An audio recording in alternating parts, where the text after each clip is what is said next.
In the early 1900s, the world ran on coal, and men risked everything to dig it from the earth.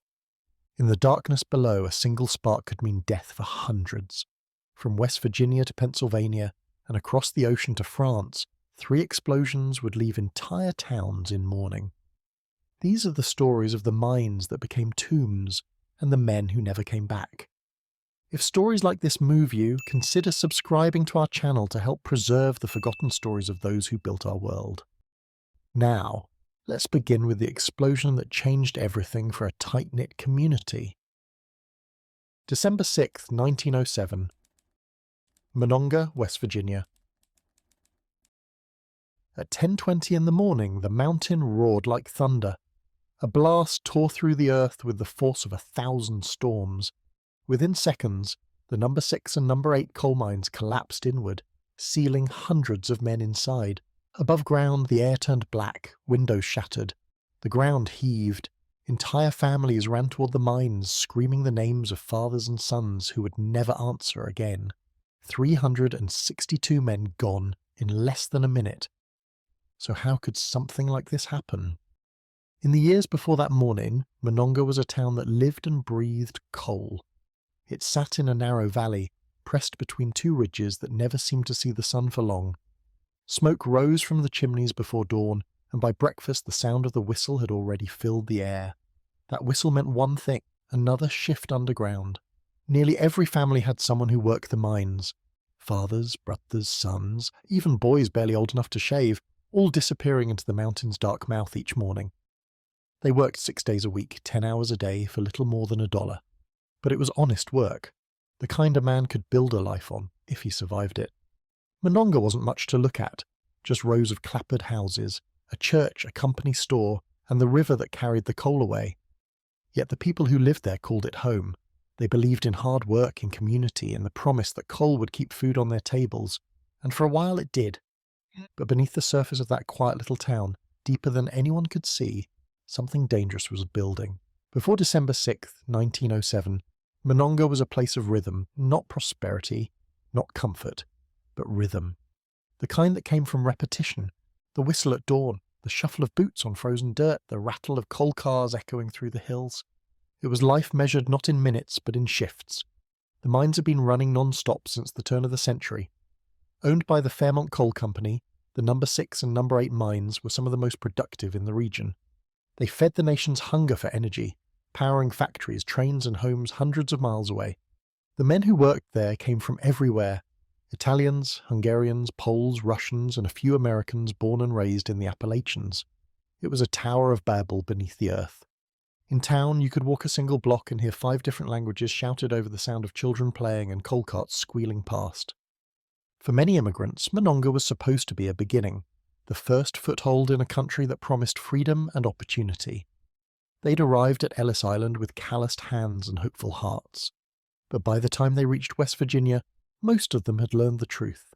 Opportunity here came with a price tag, and the price was paid in sweat and danger. Still, they worked. Because in a world that didn't welcome them easily, the mines didn't ask for English. They only asked for endurance. Each morning, men gathered at the mouth of the mine with lunch pails and carbide lamps. They wore thick coats in winter, carried cigarettes behind their ears, and traded the same dry jokes they'd told 100 times before. A few crossed themselves before stepping inside. Others muttered quiet prayers. Down below, it was a different world. The air was thick with coal dust and the steady hum of machinery. The glow from a dozen lamps barely pierced the darkness. The deeper you went, the more the earth seemed to close in, pressing down from every side. The men worked by instinct, their lungs coated in dust, their hands raw and cracked from the cold. Yet there was a strange kind of pride in it, a brotherhood that only comes from danger shared. One miner later said, "You learned to tell who was near just by the rhythm of their pickaxe." It was like music in its own way. Above ground, life went on in patterns. The women of Monongah spent their mornings hanging laundry on lines stretched across narrow yards, their aprons powdered white with flour or coal soot, often both. They looked up each time the whistle blew, counting the hours until it called again, signalling the end of a shift. Children played barefoot in the mud streets. collecting bits of coal to sell back to the company for pennies. They knew their fathers by the sound of their boots on the front steps, by the smell of smoke and sweat that entered with them each night. At the heart of the town stood St. Stanislaus Church, its steeple visible from almost anywhere in Monongah. On Sundays the pews were full, Italian, Polish and American families packed together, each finding comfort in the same hymns sung in broken English and accented Latin. The priest, Father Everett, spoke in 3 languages just to be understood by all. He often said, "This mountain gives life to Monongah, and one day it will take it back." Most thought he meant it metaphorically. Among the miners was Antonio Tony Renzi, a young Italian who'd arrived only 2 years earlier. He was 24, newly married, with a son not yet old enough to walk. Tony worked the number 8 shaft, one of the deepest tunnels in the entire operation. He'd once been a stonemason back in Calabria, but coal paid better. Or at least it did until the company raised the rent on company housing and cut wages the same month. Still, Tony believed in the promise of America. "At least here," he told his wife, "a man can work and be left alone." But the truth was, they were never really left alone. The company store decided what things cost. The company doctor decided when you were fit to return to work. Even the church bell that marked Sunday Mass had been donated by Fairmont Coal. The men joked that the company owned everything in town, except their souls. There was also John McBride, a foreman and one of the few native-born Americans on the crew. He'd been in the mines since he was 12. Now, at 38, he walked with a slight limp and smoked a pipe carved from coal itself, a gift from his crew after 20 years underground. John was the kind of man who could read a tunnel wall like a book. He knew the groan of timber under pressure, the hiss that meant gas was building, the subtle tremor that told him to get his men out now. He'd been warning the company for months that number 6's was unsafe. "Too dry," he told them, "too much dust and not enough ventilation." They nodded, took notes and did nothing. To the outside world, Monongah was just another dot on a map. But to the people who lived there it was everything, a fragile balance of faith, fatigue and hope. When payday came, men gathered at the company office, their faces blackened but their eyes bright. They cashed their checks, bought flour, tobacco, and maybe a small toy for the children. Saturday nights meant a visit to the local tavern, where beer was cheap and laughter easy. For a few hours they forgot the darkness waiting below. No one in Monongah imagined the mountain would turn on them, not yet. But the signs were there, whispers among the men about new cracks in the walls, the smell of gas stronger than usual, the growing heat deeper in the tunnels. A few of them planned to speak up after the holidays. They'd already lost 2 men that fall to minor cave-ins. "Accidents," the company said. But coal towns didn't stop for mourning. They buried their dead, wiped their hands, and went back underground. That was life in Monongah, steady, predictable, until it wasn't. The week before the explosion, winter had settled heavy over Monongah. The hills were dusted in white, the river rimmed with ice. Inside the company office, the talk wasn't of Christmas or weather. It was about output. Coal demand was surging, and Fairmont Coal wanted records broken before the year's end. To meet the quotas, the foremen pushed for longer hours, more cars, faster loads. The men obliged, as they always did. Overtime meant a few extra coins, maybe enough for a new coat, a better meal, or a gift for the children. But the pace had consequences. The air deep in the mine was getting drier by the day. Coal dust clung to everything. The walls, the tracks, the men themselves. The wooden beams creaked under the strain of constant blasting. Ventilation fans coughed weakly, barely moving the heavy air, and everyone knew what that meant, the perfect mix for an explosion. In those days, safety was more an idea than a reality. There were no federal mining laws yet, no inspections, no uniform standards. Each company decided for itself how much risk was acceptable. Miners carried open flames on their helmets, tiny carbide lamps that hissed faintly as they burned. When the gas built up, those lamps could turn a single spark into an inferno. John McBride, the foreman, had complained about it more than once. He even shut down a section of the number 6 shaft a few weeks earlier, after his crew reported a stale smell, the telltale sign of methane seeping from the walls. But the superintendent overruled him. "We can't stop for every whiff of gas, John," he'd said. "You know that." John knew something else too. A mine could only warn you for so long before it stopped giving warnings altogether. Some of the men joked that the mountain had a voice. When the timbers popped and groaned, they said it was speaking. When the walls trembled, they said it was breathing. That week, the mountain was restless. A Hungarian miner named István Varga later told his wife he'd heard sounds in the lower tunnels like distant thunder. The earth shifting in its sleep, he called it. Another man, a young Italian named Pietro Rossi, refused to go down the next morning after feeling warm air gusting from a new seam. "Feels wrong," he told his crew leader. "Too hot down there."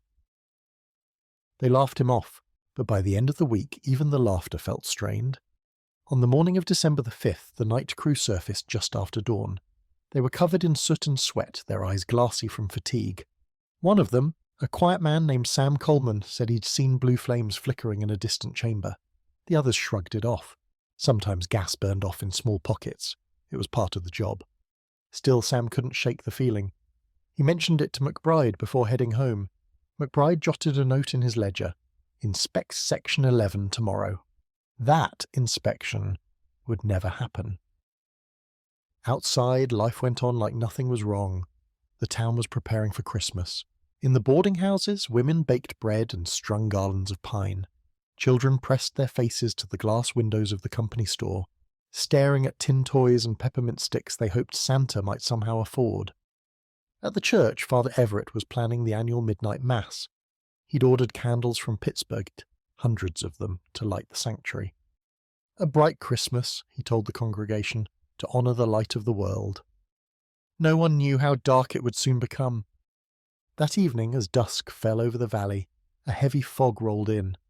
From the ridges above town, the smoke from the mines looked like breath rising from the earth. The men of the morning shift went to bed early. They'd be up before sunrise. Tony Renzi kissed his wife goodnight and whispered something about building a small garden come spring. He wanted to grow tomatoes, real ones, like in Calabria. His wife smiled, though she'd heard the same dream every year since they'd married. In another house, John McBride sat by the fire, flipping through his logbook. He stopped on an entry dated October the 3rd. "Blast in Section 4, 2 men killed, cause, dust ignition, fan still weak." He closed the book slowly. His wife asked if he was coming to bed. "Soon," he said, but he just sat there, listening to the faint whistle of the wind through the cracks in the walls. At dawn, the whistle sounded again, long and low, echoing through the valley.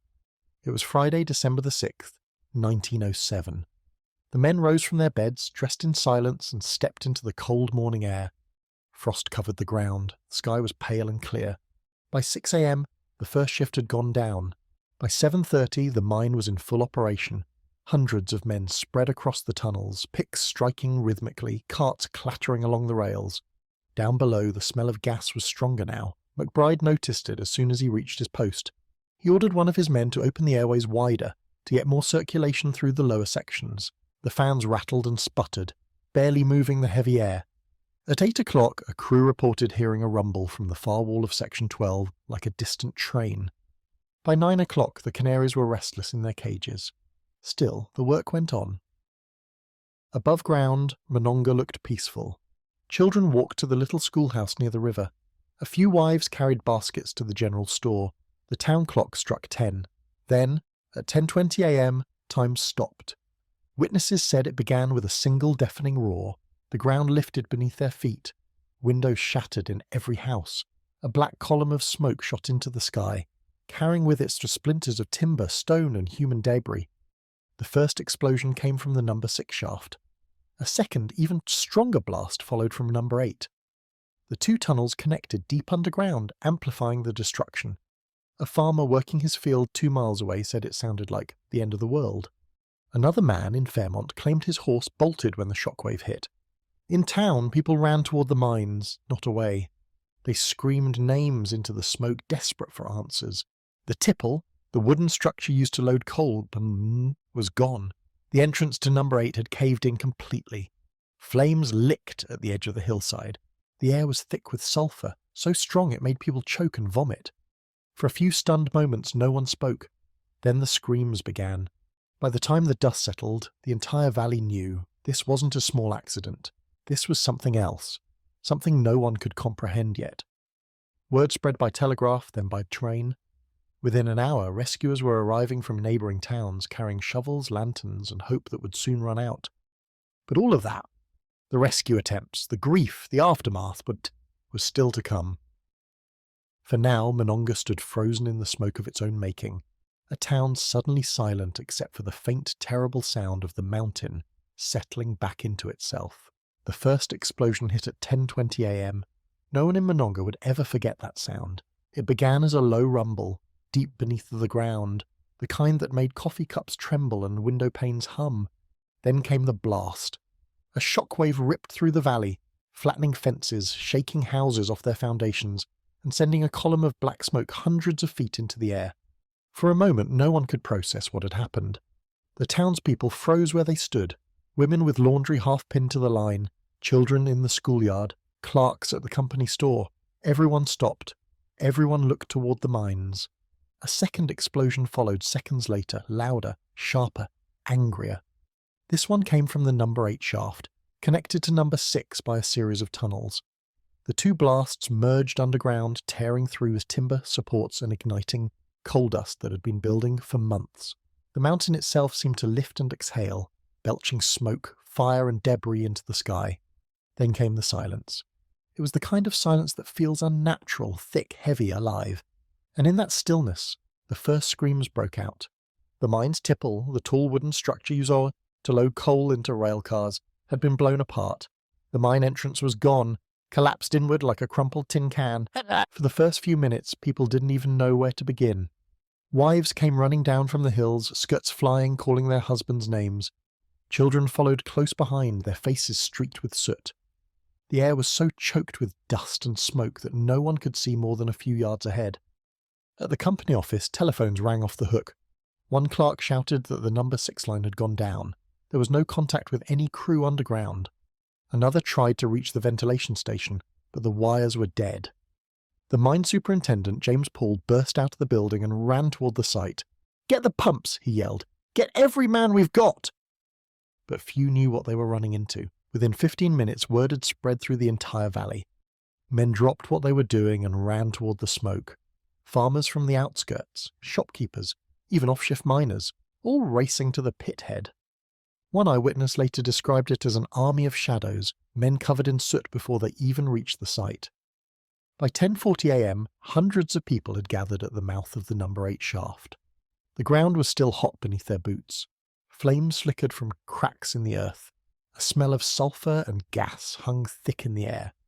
McBride was among the first on scene. He'd been thrown to the ground by the second blast but survived with only minor burns. He could see immediately how bad it was. The main entrance blocked by fallen rock and twisted rails, the secondary shaft on fire, the air so toxic it stung the eyes. "Get the air moving," he shouted. "We need ventilation before we go in." But the fans had been destroyed. The power lines were severed. The rescuers would have to go in blind. By 11 a.m, the first rescue teams entered what was left of the number 8 portal. They tied handkerchiefs around their faces, soaked them in water, and carried lanterns low to the ground. Inside, the heat was suffocating. Coal dust still hung in the air like fog. Every sound, every creak, every echo made them flinch. A few dozen yards in, they found the first bodies. Men sprawled across the rails, their lamps still burning weakly.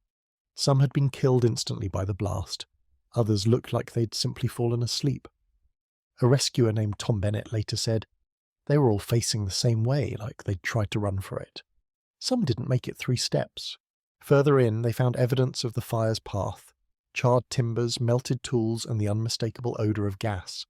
The deeper they went, the worse it got. Outside, chaos reigned. By noon, Monongah was filled with people. Families crowded around the mine entrance, desperate for news. Women clutched rosaries, murmuring prayers in English, Italian, and Hungarian. The priest, Father Everett, moved among them, offering comfort he barely believed in himself. The company had set up makeshift first aid tents near the river. Wagons stood ready to transport the injured, though there were few to transport.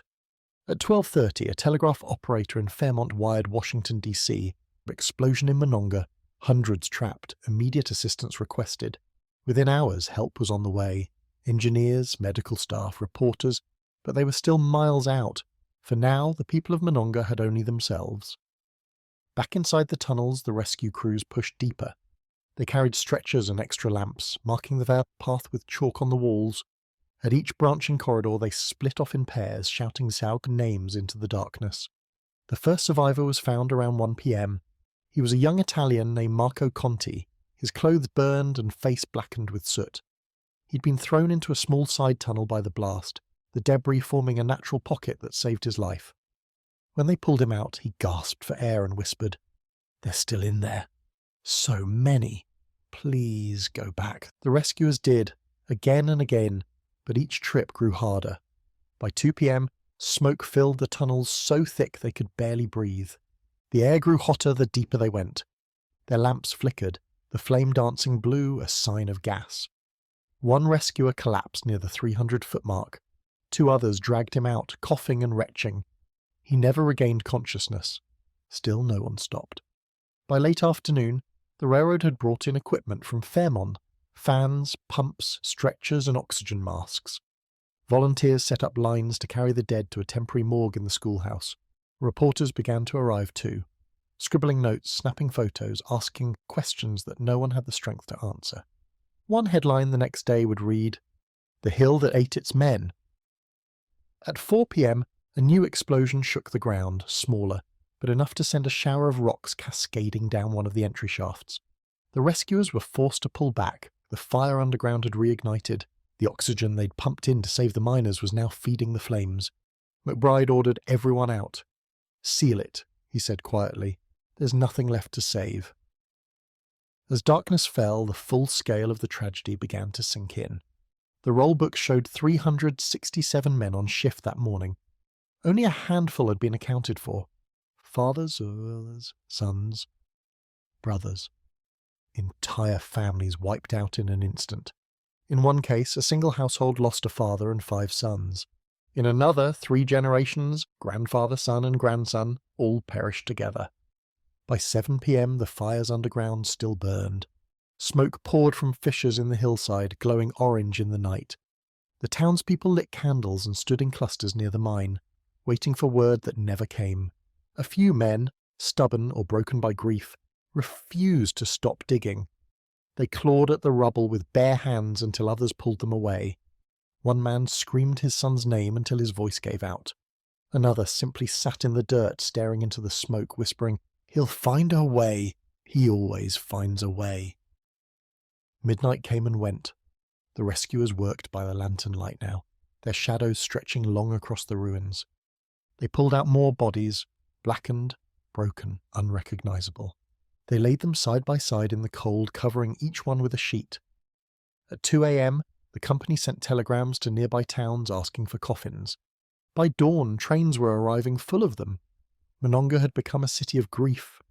When the sun rose on December 7th, the smoke still drifted over the valley. The rescuers made one final push into the main shaft. This time they carried gas indicators and breathing apparatus borrowed from Pittsburgh. They found entire crews huddled together, men who had tried to barricade themselves from the fumes. Some had written messages in chalk on the walls, names, prayers, farewells. One scrawl later found near a collapsed timber beam read simply, "Tell my wife I was thinking of her." By that evening, the official death toll had reached 362. 5 men remained unaccounted for, presumed buried beyond recovery. The company declared the rescue operation over. The tunnels were sealed with concrete to prevent further collapse. But for the people of Monongah, it wasn't over. It would never be over. The next morning, the church bell tolled 362 times. It took nearly half an hour. Father Everett delivered the sermon through tears. He told the congregation, "The mountain has spoken, and it will echo in this valley forever." Families packed the pews, clutching photographs, wedding rings, anything that remained. Outside, the town square filled with coffins, too many to count. A reporter from the Baltimore Sun described the scene. It was as if the town itself had died. Every street was lined with black cloth. Every window held a candle. The air was still, save for the sound of weeping. In the days that followed, the questions began. What caused the explosion? Why hadn't the company improved ventilation? Why had warnings been ignored? Fairmont Coal issued a statement calling it an unavoidable accident. They blamed natural gas seepage and unknown factors. Privately, investigators knew better. The build-up of methane, the coal dust coating the walls, the open flames of the miners' lamps. Every danger had been known and ignored. It wasn't fate, it was negligence, but the miners couldn't speak for themselves anymore. So the widows spoke for them. They wrote letters to newspapers, to politicians, to anyone who would listen. One widow, Maria Renzi, whose husband Tony and infant son had both died that day, wrote, "They told us the mountain was safe. They told us not to worry. Now the mountain is full of our men. Who will tell the truth for them?" It would take more than 60 years for that truth to become law, when federal mine safety regulations were finally enacted. And it began here, in a small town that no longer made the front pages. By Christmas, Monongah was quiet. The snow returned, blanketing the ruins in white. Children placed flowers by the sealed mine entrance. A wooden cross stood where the tipple had once been. One rescuer carved a message into its base. They gave their lives to light our homes. Morning came slowly to Monongah on December 8th, 1907. The smoke had thinned, but it still clung to the valley like grief itself. The fires were out now, replaced by the grey haze of winter and ash. What had once been a living mountain now looked like a wound, black and hollow, bleeding silence into the sky. The townspeople moved through the streets as if underwater, dazed, their faces blank from sleeplessness and shock. Everywhere you looked, there were signs of loss: a boot without its pair, a lunch pail still half full, a lamp, its flame long gone cold. Near the river, men built wooden tables to serve as makeshift morgue platforms. The bodies that were found were brought here, one by one, wrapped in canvas or laid out beneath blankets. The rescuers worked in shifts, trying to match names to faces, an almost impossible task. Many were burned beyond recognition. Others had been trapped so deep that only scraps of clothing or the small worn tokens they carried, a watch, a ring, a crucifix, could identify them. At the schoolhouse, where children once recited lessons, the chalkboards now held lists of names, those confirmed dead, those still missing, and those whose fates were unknown. The sound of women crying filled the air, soft at first, then louder as the reality began to sink in. By the third day, trains arrived from Fairmont, Morgantown, and Pittsburgh carrying coffins. Hundreds of them, stacked like cargo, plain and unvarnished. There weren't enough hearses to carry them all. The company used its coal wagons instead. The funerals began almost immediately. At St. Stanislaus Church, Father Everett performed masses from dawn until well after midnight, his voice breaking more with each one. He stopped counting after 70. The churchyard filled with crosses, many bearing only a single word: unknown. When the bell tolled, it echoed through the valley, rolling over the hills like thunder. It rang 362 times, once for every soul lost. The rest of the country was stunned. Within days, the New York Times ran the headline, "Explosion kills 361 men in Monongah Mine, worst disaster in U.S. history." Reporters flooded into the small town, their boots sinking into the mud and snow as they searched for survivors to interview. They found only widows. Most of them couldn't speak English, so translators were brought in. The women described their husbands, how long they'd worked, how they'd left that morning, what they'd said at breakfast. One Italian woman said simply, "He kissed the baby and said, 'I'll be back for dinner.'" He wasn't. President Theodore Roosevelt sent a telegram expressing profound sympathy. But sympathy couldn't feed the children or rebuild the homes that now stood empty. The company promised compensation, $150 per family, enough to cover a funeral, but little else. Many of the widows couldn't even claim it. Their husbands' names had never been recorded properly, written down in ledgers with missing letters or mistaken spellings. Some bodies were buried without identification, their names lost in translation: Italian, Polish, Hungarian, all rendered phonetically by clerks who couldn't pronounce them. By Christmas, the Red Cross had arrived with blankets, food, and a few kind words. But most of Monongah's families were already preparing to leave. There was no work left, no money, no reason to stay. The company rebuilt the mine within months. They had to. Coal was still in demand, and in 1907 business didn't pause for mourning. By spring, new men were working the same tunnels that had buried the old. A few locals returned, out of desperation more than courage. Others swore they'd never go underground again. The company installed new ventilation fans and updated the safety notices, claiming the tragedy had taught valuable lessons. But there was no law requiring them to do more.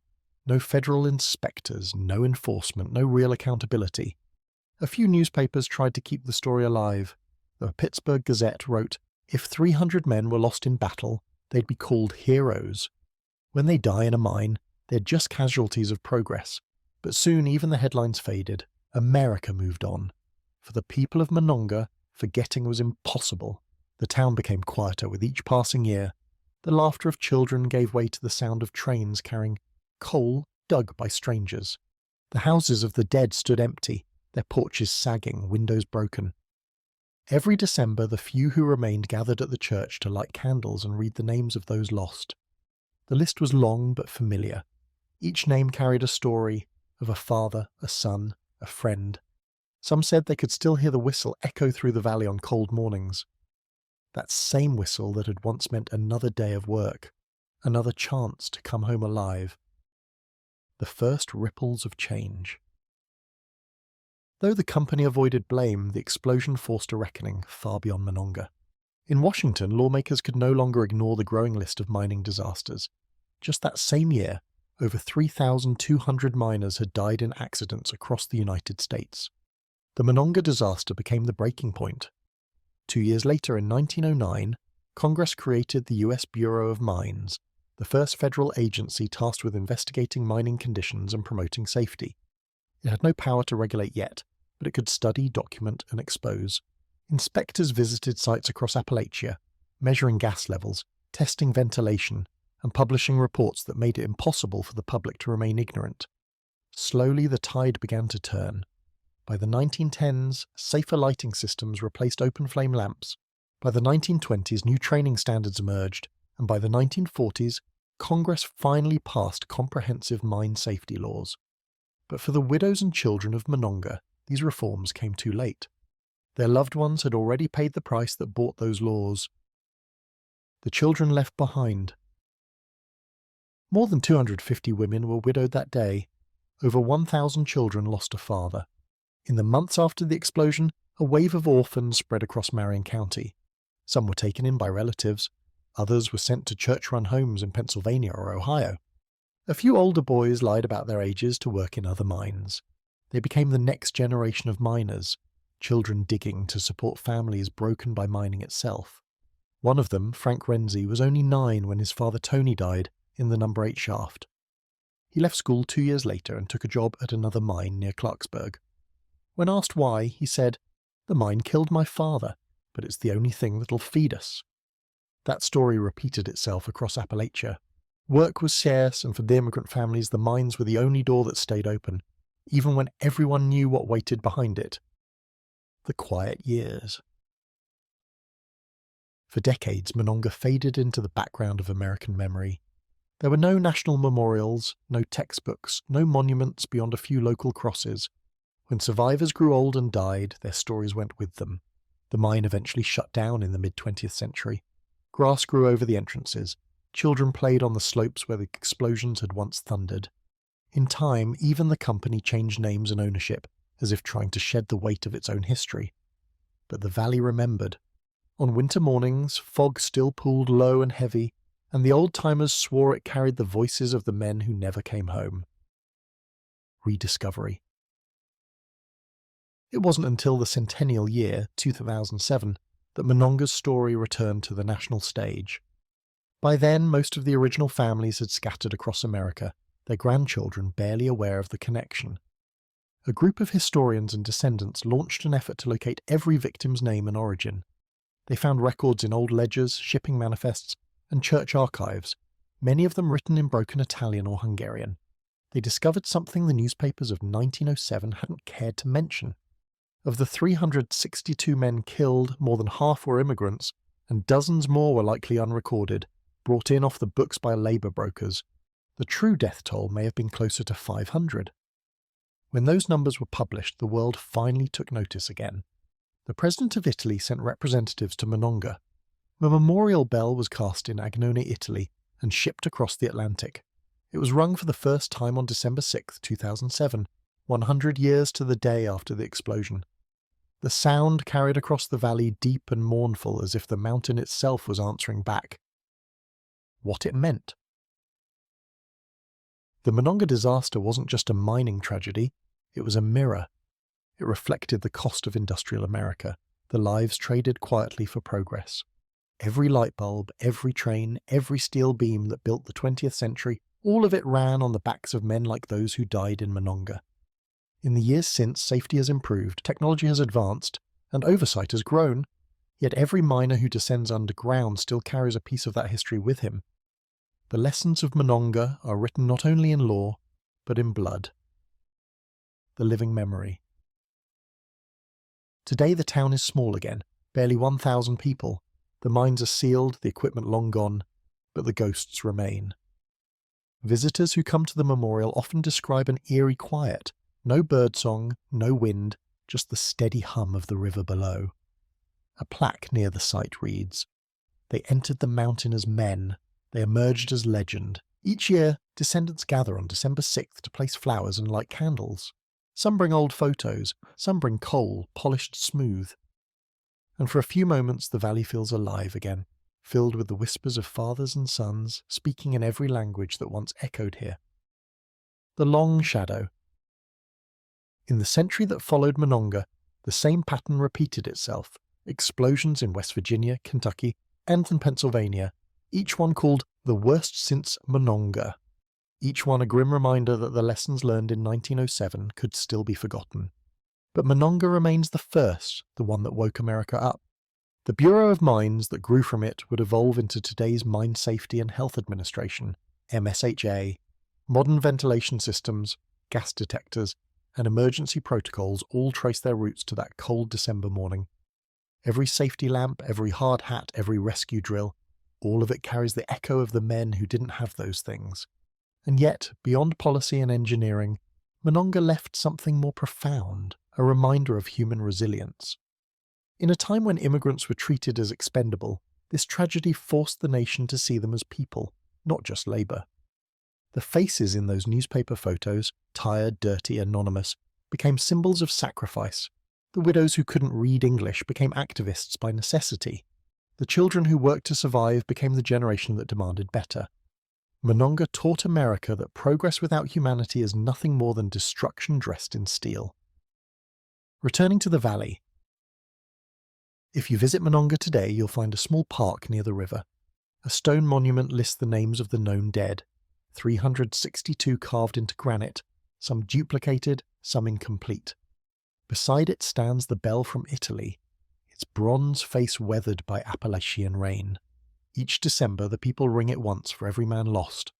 The sound rolls through the valley deep and steady, crossing the same hills that once carried coal trains away. Locals say when the final tone fades, you can hear the echo of another, faint, distant, rising from beneath the ground. Maybe it's just the wind through the hollow, or maybe, as Father Everett once said, the mountain is still speaking. Reflection.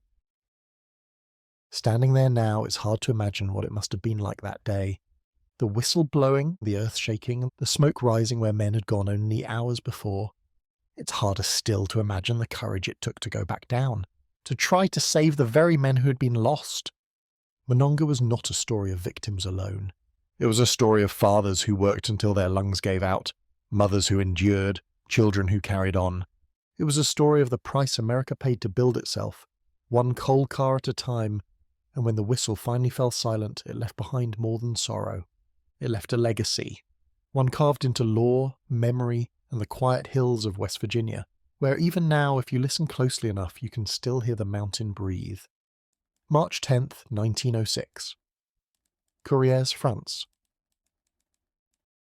At dawn, deep beneath the Pas-de-Calais coal basin, the ground shuddered. A single spark tore through miles of dusty tunnels, igniting coal dust and gas into a roaring firestorm. Flames chased miners through the dark, the blast tore through shafts, collapsing timbers, hurling men and wagons like toys. Above ground, smoke poured from the pit heads. Mothers ran from their homes. The air smelled of sulphur and ash. By mid-morning, the earth had gone still again, but 1,099 men and boys lay trapped below, and the question that would haunt Europe was simple. How could this have possibly happened? The warning signs. The coal basin of Courrières stretched across northern France like a living machine. A patchwork of blackened fields, smoking chimneys, and yawning pit heads that drew men underground before sunrise, and did not release them until nightfall. It was one of Europe's most productive mining regions, feeding the furnaces of Lille, Paris and beyond. By 1906, the Compagnie des Mines de Courrières employed more than 2,000 men in a network of shafts and tunnels that ran for miles beneath the villages of Billy-Montigny, Méricourt and Saint-Lô-Mines. Coal was the heart of progress, and Courrières was its beating artery. The miners knew the rhythm well, or the descent, the darkness, the smell of damp rock, the crack of pickaxes, the rasp of carts being pulled by ponies that never saw the sun. Every day they worked by the light of oil lamps, their breath mixing with the dust of the earth, each inhale a small gamble against what they couldn't see. The work paid little, but it paid enough to feed a family. Boys as young as 11 carried tools and lamps for the older men. Entire generations descended together, fathers, sons, brothers, neighbours. Underground, age mattered less than endurance. What kept them alive was routine: when to brace a beam, when to listen for the groan of a shifting wall, when to smell for the faintest trace of gas. They all knew what fire damp meant, the invisible methane that could build up in low seams, waiting only for a spark. They called it the miner's ghost, because it gave no warning until it struck. And yet, by 1906, safety had become a casualty of profit. The Courrières company was expanding fast, hungry to meet demand. Production quotas rose, and with them the pressure to cut corners. Ventilation shafts were left half complete. Old sections of mine were reopened before proper gas tests were done. Blasting powder was stored where it shouldn't have been, close to coal dust, timber and friction. In the months before March, the warning signs came like whispers, then shouts. On December 30th, 1905, a small explosion rattled one of the upper galleries in pit number. 2 men were injured, but the damage was quickly sealed off and forgotten. Management called it an isolated incident. The mine resumed work within a day. In January, miners began reporting a strange heat in certain tunnels, as if something smouldered deep within the coal seams themselves. Ventilation crews tried to drown it with water and smother it with clay, but the air still shimmered in places, a sign of fire burning slow and deep. A group of miners from Billy-Montigny refused to enter one shaft, calling it bad air. They were docked a day's pay for insubordination. By February, inspectors noted that the safety lamps were blackened more often than usual, a subtle clue that gas was present. Yet when the men raised their concerns, they were told to keep moving. The quota was fixed. There were contracts to fill, ships waiting in Calais, trains waiting in Paris. No one wanted to halt production in one of France's largest coal suppliers. The Courrières company had political ties, investors, and a reputation to uphold. Each delay meant losses, and losses were unacceptable in a country racing toward modern industry. The miners did what they always did. They trusted their instincts and each other. In the absence of management's caution, they formed their own. When they entered a shaft, they watched for the telltale blue flicker on a lamp that meant gas was near. When one man stopped swinging his pick, others followed. They tapped the walls, sniffed the air, and kept mental maps of danger zones. These rituals weren't official policy, they were survival. The surface towns thrived on the mine's rhythm. Every dawn, the same procession of men marched toward the pit heads, lamps swinging at their sides, faces pale in the early light.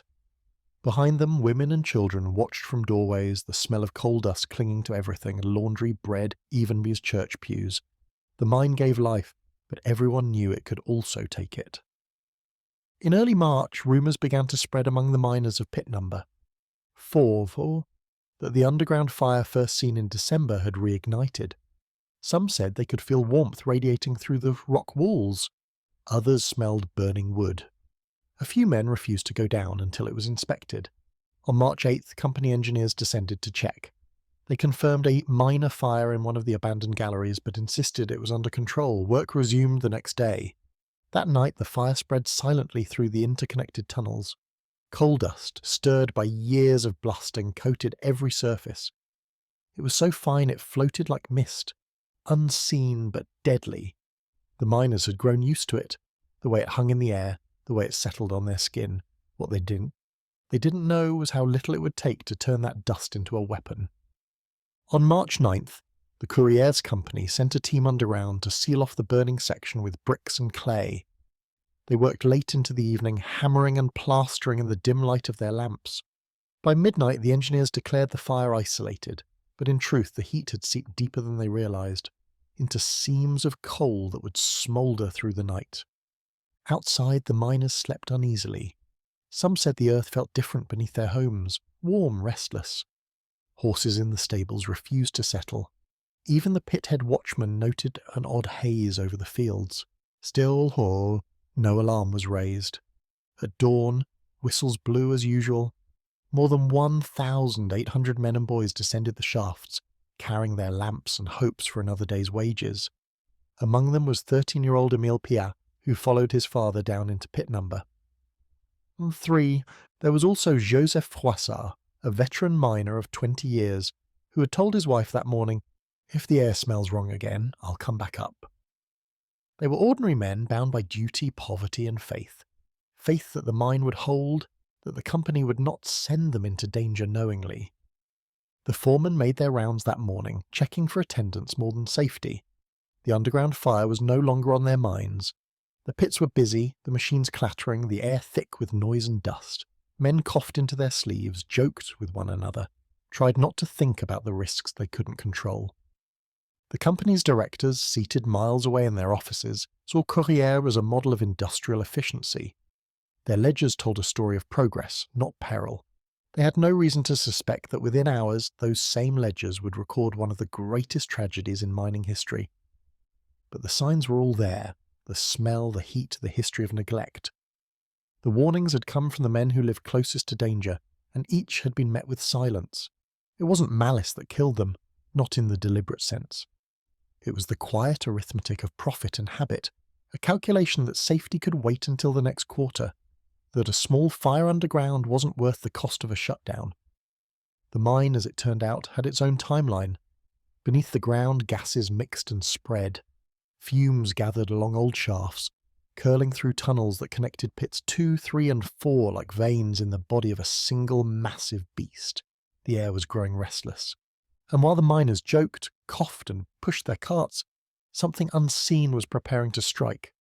It would start with a spark, perhaps from a safety lamp, or the friction of a wagon wheel against steel rail, or a careless blast charge meant to open a new seam.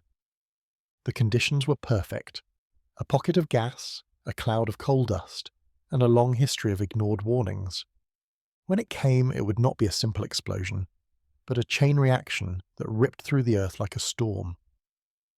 The men of Courrières could not have known it then, but in the stillness before the blast, they stood on the edge of Europe's worst mining disaster, one that would echo not only through France, but across an entire continent's conscience.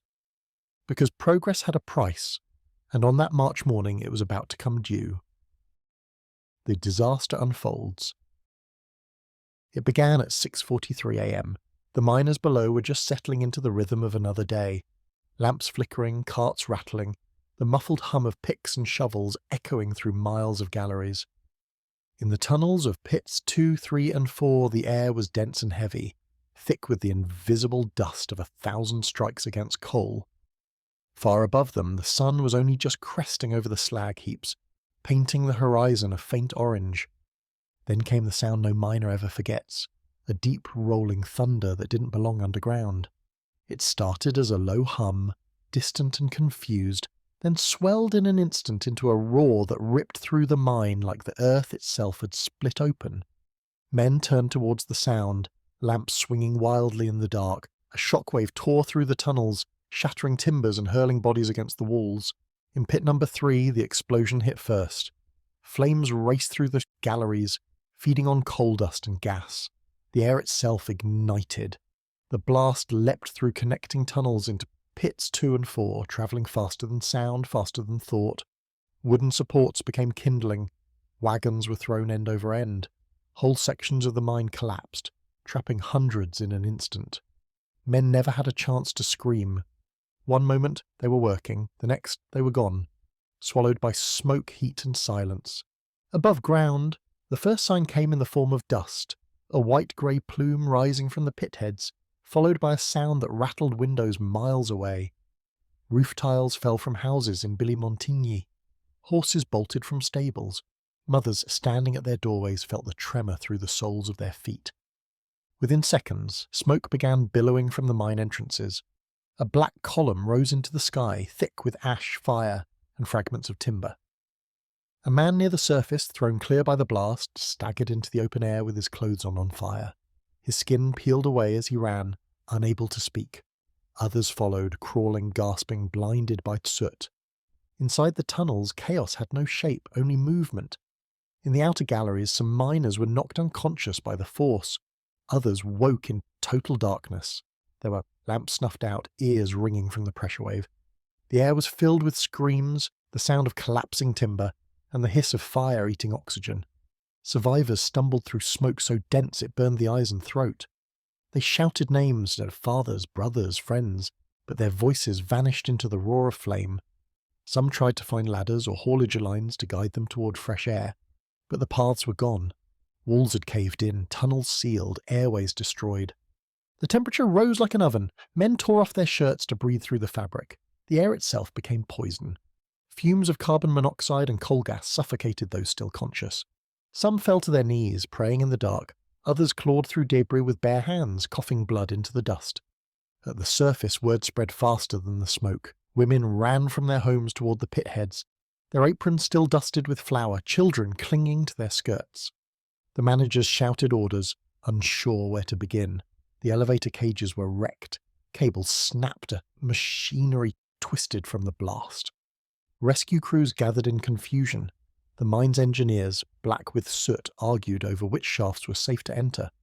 None were. The heat pouring from the tunnels was unbearable. Every attempt to descend met walls of smoke so thick it drove men back coughing and blinded. One of the first to reach the site was a foreman named Léon Prouveau. He had been walking toward the pit head when the blast erupted. The ground jumped beneath me, he later recalled, and then I saw the sky turn black. He and a handful of men tried to descend into pit number 4, but the cage jammed halfway. Below they could hear faint cries, distant, desperate. They tried shouting back, but the voices faded. By mid-morning, the full scale of the disaster began to take shape. The blast had travelled through nearly 4 miles of interconnected tunnels. Pits 2, 3 and 4 were linked by common galleries, meaning the explosion had trapped men across all 3. More than 1,800 had gone below that morning. By noon, fewer than 100 had surfaced. Many burned, some mad with shock, their eyes wide and empty. Eyewitnesses described the surface as a vision of hell. Smoke vented from every opening. The slag heaps glowed red at their base, like furnaces. Pieces of timber and flesh were found as far as the railway tracks 1/2 mile away. The air smelled of sulphur, burned hair, and wet ash. Villagers from surrounding towns arrived by the hundreds. They crowded the pit heads, searching for familiar faces. Mothers called out names into the void. Priests moved through the crowds offering last rites to no one in particular. Children stood silent, clutching the hands of strangers. Company officials tried to hold back the families, citing safety, but there was no holding them. The people of Courrières knew what it meant when the sirens stopped. Silence was the worst sound of all. Down below, in the deepest galleries, the survivors fought to stay alive. They groped through darkness so absolute that direction itself became meaningless. Some tried to follow the air current, a faint draft that might lead upward. Others dug through fallen rock, following the voices of their comrades. But every movement risked collapse. Each breath drew in more carbon monoxide. A group of 13 men huddled together in one small chamber. They shared what little water they had and tried to ration the air by lying still. When one began to panic, the others held him down, whispering prayers in the dark. The heat was unbearable, but worse was the silence between distant explosions, the realization that rescue might never come. At the pit head, the rescuers faced an impossible choice: to wait until the smoke cleared, or to descend and risk being overcome by gas. Many chose the latter. They wrapped wet cloths around their faces and went down in pairs, crawling on hands and knees. Some never returned. By afternoon, teams from neighbouring mines began arriving to help. German and Belgian engineers brought canaries and primitive breathing gear. Still, the conditions were lethal. Fires burned unchecked deep underground. One rescuer described the tunnels as a tomb filled with heat and death. The company's leadership arrived from Lens around midday. They set up a makeshift command post near pit number. 3 issued orders for a full shutdown of the site. Their faces were pale, their voices tight. They spoke in the language of logistics, ventilation, shaft integrity, damage assessment, as if numbers could make sense of what had just happened. Outside, the miners' families were losing faith. The hours passed with no news. The wind shifted, blowing black smoke across the villages. It settled on rooftops, gardens, and laundry lines, a grim snow that coated everything in the residue of the dead. Inside the mine, time lost all meaning. The survivors drifted between panic and exhaustion. In one chamber, a group of 6 men and a teenage boy named Auguste Lemaire found a small trickle of water running down the wall. They took turns sipping from it, enough to keep alive the faintest thread of hope. But hope could be cruel. They heard muffled sounds, maybe footsteps, maybe collapsing rock, and shouted until their voices broke. At sunset, the flames still burned underground. The rescuers were forced back again and again. Every descent ended in failure. The mine breathed like a living creature, inhaling smoke, exhaling heat. The earth itself seemed to mourn. By nightfall, thousands of people had gathered around the pit heads. Torches burned along the fences. Women knelt in the mud, whispering names into the dark. Priests recited prayers for souls already assumed lost. No one knew it yet, but the blast had killed more than 1,000 men and boys, the youngest only 11 years old. Their bodies lay scattered through miles of tunnels, many never to be recovered. The explosion had consumed so much oxygen that even those untouched by flame had suffocated where they stood. Still, through all the smoke and grief, some refused to give up. Teams worked through the night, hammering new ventilation holes, lowering hoses, pumping air into the shafts. The fires roared back, then died again, then roared anew. The ground trembled beneath their boots, and somewhere in that vast labyrinth, a handful of men were still alive, crawling, waiting, believing that the surface would come for them. They could not know how long it would take, or how far they would have to go to find the light again. By dawn on March 11th, Courrières had become a landscape of smoke and sorrow. The fires underground still burned, feeding on coal seams that had turned the mine's heart into a furnace. The pit heads glowed faintly red in the early light, steam hissing from the ruined shafts. All through the night, the sound of hammering and shoveling had echoed, rescuers clawing at collapsed entrances, driven by equal parts duty and grief. In the nearby villages, black flags were already appearing on doorways. Women huddled in groups, faces wrapped in shawls, waiting for names that would never be read aloud. The local gendarme tried to keep order, but emotion was stronger than authority. The entire region lived in one long-held breath. At the pit head of number 3, the engineers gathered again.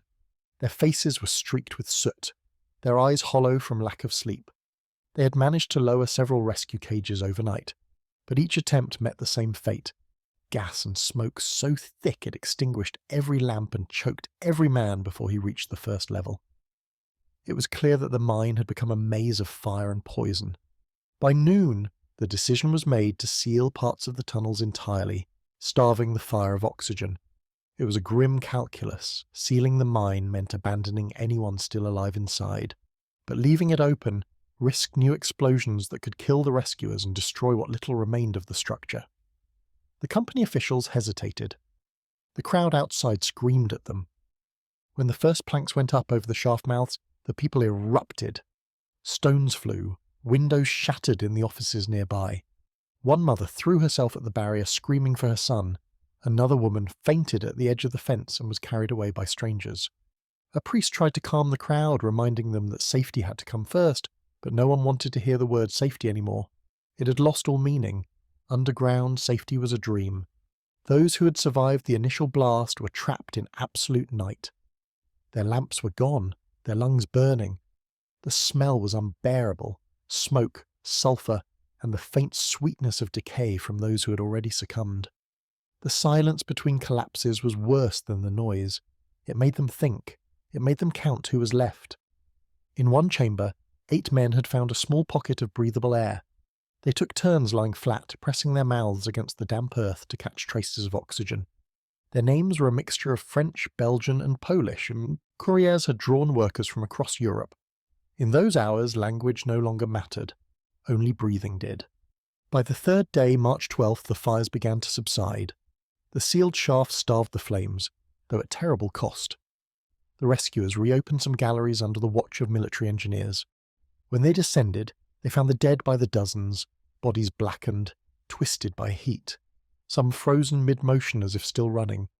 Others lay in peaceful poses, hands folded, faces untouched but grey from gas. Many had died with their tools still in hand. Some were discovered in groups, as if they had tried to protect one another in the final moments. The rescuers whispered prayers as they passed them, but they could not linger.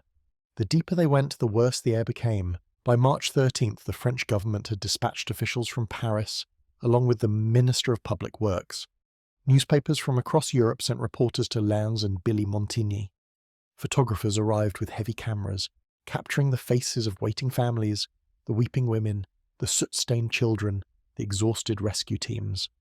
Those images would later define the tragedy. Grief rendered in coal dust and silence. That day a small miracle broke the despair. A group of survivors, 13 men in total, were found alive in one of the upper galleries near pit number 2. They had survived for nearly 60 hours by drinking condensation from the walls and sharing what little food they carried in their pockets. When the rescuers reached them, the men could barely speak. Their eyes were ringed with soot. Their voices were hoarse from days of breathing foul air. One of them, a young boy no older than 15, whispered, "There are others deeper down." The crowd erupted in hope. Bells rang from the church of Méricourt. People cheered and wept. For the first time in the 3 days, Courrières felt the flicker of life, but beneath that hope was dread. If 13 had survived, what of the rest? The answer, the rescuers soon learned, was too terrible to speak aloud. In the lower tunnels, bodies lay so thick the men had to crawl over them. Some were reduced to ashes, others were half buried under rock. Entire teams had been erased, their names later reconstructed only from shift records. Many of the boys, the lamp carriers, the runners, were never identified at all. The work of recovery went on for weeks. The miners' corpses were hauled up in carts covered with tarpaulin. A priest blessed each one before it was sent to the makeshift morgue near the pit head. Families stood in long lines, waiting to recognize what remained of their loved ones. Some could identify a man only by a belt buckle, a boot, or a fragment of clothing. The numbers grew by the day. 100 dead, then 500, then 8. By March 20th, the toll had passed 1,000. Coffins lined the streets in rows. Funerals were held every hour. The church bells of Courrières rang until their ropes frayed. Yet even as the grief consumed the living, rumours persisted, whispers that not all of the trapped were dead. Miners swore they could hear distant tapping through the rock, faint but deliberate. The engineers dismissed it as shifting stone. Still the rumour spread, fuelled by a hope that refused to die. And indeed, deep below, a small band of men still clung to life. 14 of them had fled after the explosion into an old, disused gallery near pit number 4. They were a mixed group, Frenchmen, Poles and Belgians, led by a miner named Constant Demure. They had found a half-collapsed tunnel where the air was slightly cooler and water trickled from the ceiling. For food, they chewed bark from the timber supports. For light, they had none. Days turned to nights, though they could not tell which was which. Some went mad from thirst, others prayed in silence. Each hour felt like a lifetime. At one point they decided to move, to crawl deeper into the mine in search of an exit. They tied themselves together with a rope so none would be lost in the dark. They crawled through pools of black water, over fallen beams, past the bodies of comrades. In one chamber they found the remains of a horse, long dead, its flesh preserved by the cold. They wept at the sight, not from horror, but gratitude. They ate what they could to survive. For nearly 3 weeks they wandered the tunnels, guided only by the faint current of air that whispered of the surface somewhere far away. They had no idea the mine had been sealed, or that most of France had already given them up for dead. Above, the Courrières company faced growing fury. The press accused the managers of negligence, of prioritising production over safety. Strikes erupted in neighbouring mines. The word massacre appeared in the headlines of Le Petit Parisien and Le Matin. Officials in Paris promised investigations, but for the families waiting at the pit heads, such promises felt hollow. They wanted their men back, or at least their bodies. The days stretched into weeks. By early April, the fires were finally extinguished, and large-scale recovery resumed. Most believed the story was over. The dead were being buried by the hundreds. The survivors had all been found. The mines were slowly returning to work. Then on March 30th, 20 days after the explosion, something impossible happened. At dawn, a group of rescuers working near pit number 2 heard faint noises, rhythmic tapping against metal.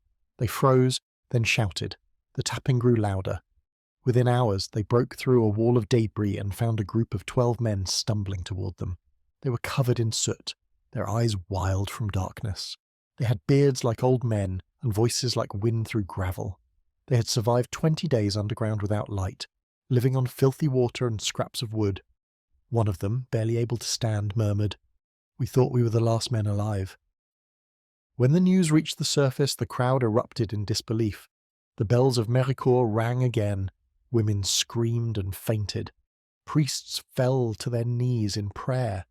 The 12 men were carried from the shaft on stretchers, blinking against the daylight like creatures born anew. Among them was Constant Demure, the man who had led them through the black labyrinth. Reporters surrounded him as soon as he could speak. "We followed the air," he said simply. "It led us to life." Their survival was hailed across Europe as a miracle, a testament to the will of men who refused to die. Newspapers called them les rescapés du Courrières, the Courrières survivors.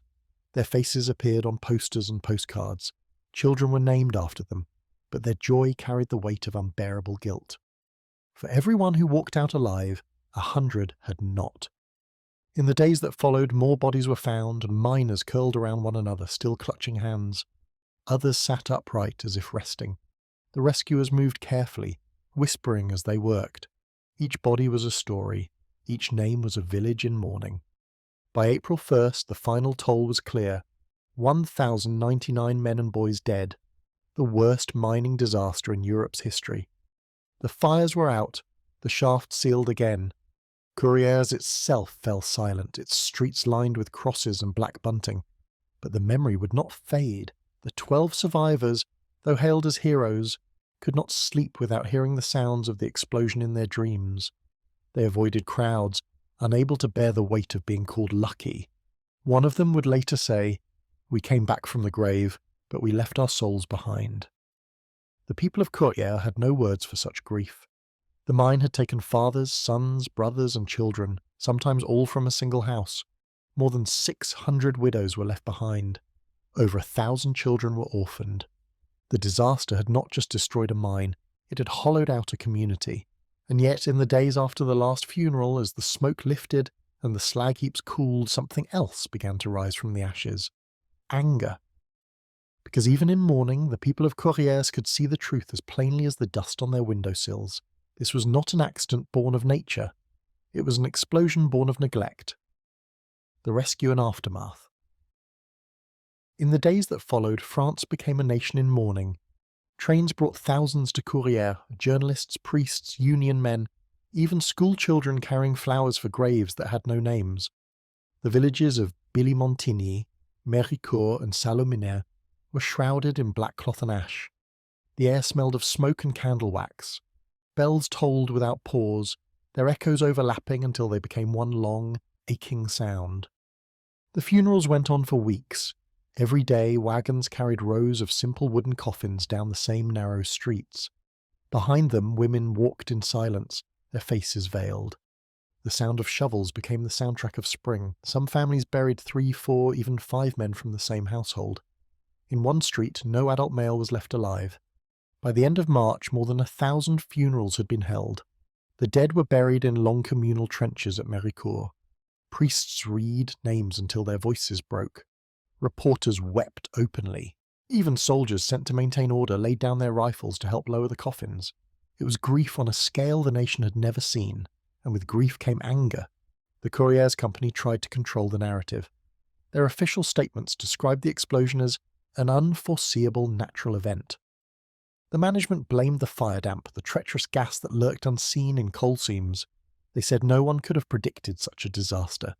But in every tavern and churchyard, the miners' families told another story, one of negligence, greed, and ignored warnings. A commission of inquiry was formed almost immediately. Inspectors from Paris arrived in polished boots, their notebooks clean, their questions formal. They toured the blackened pit heads, taking measurements, interviewing survivors, and noting unfortunate lapses in safety procedure.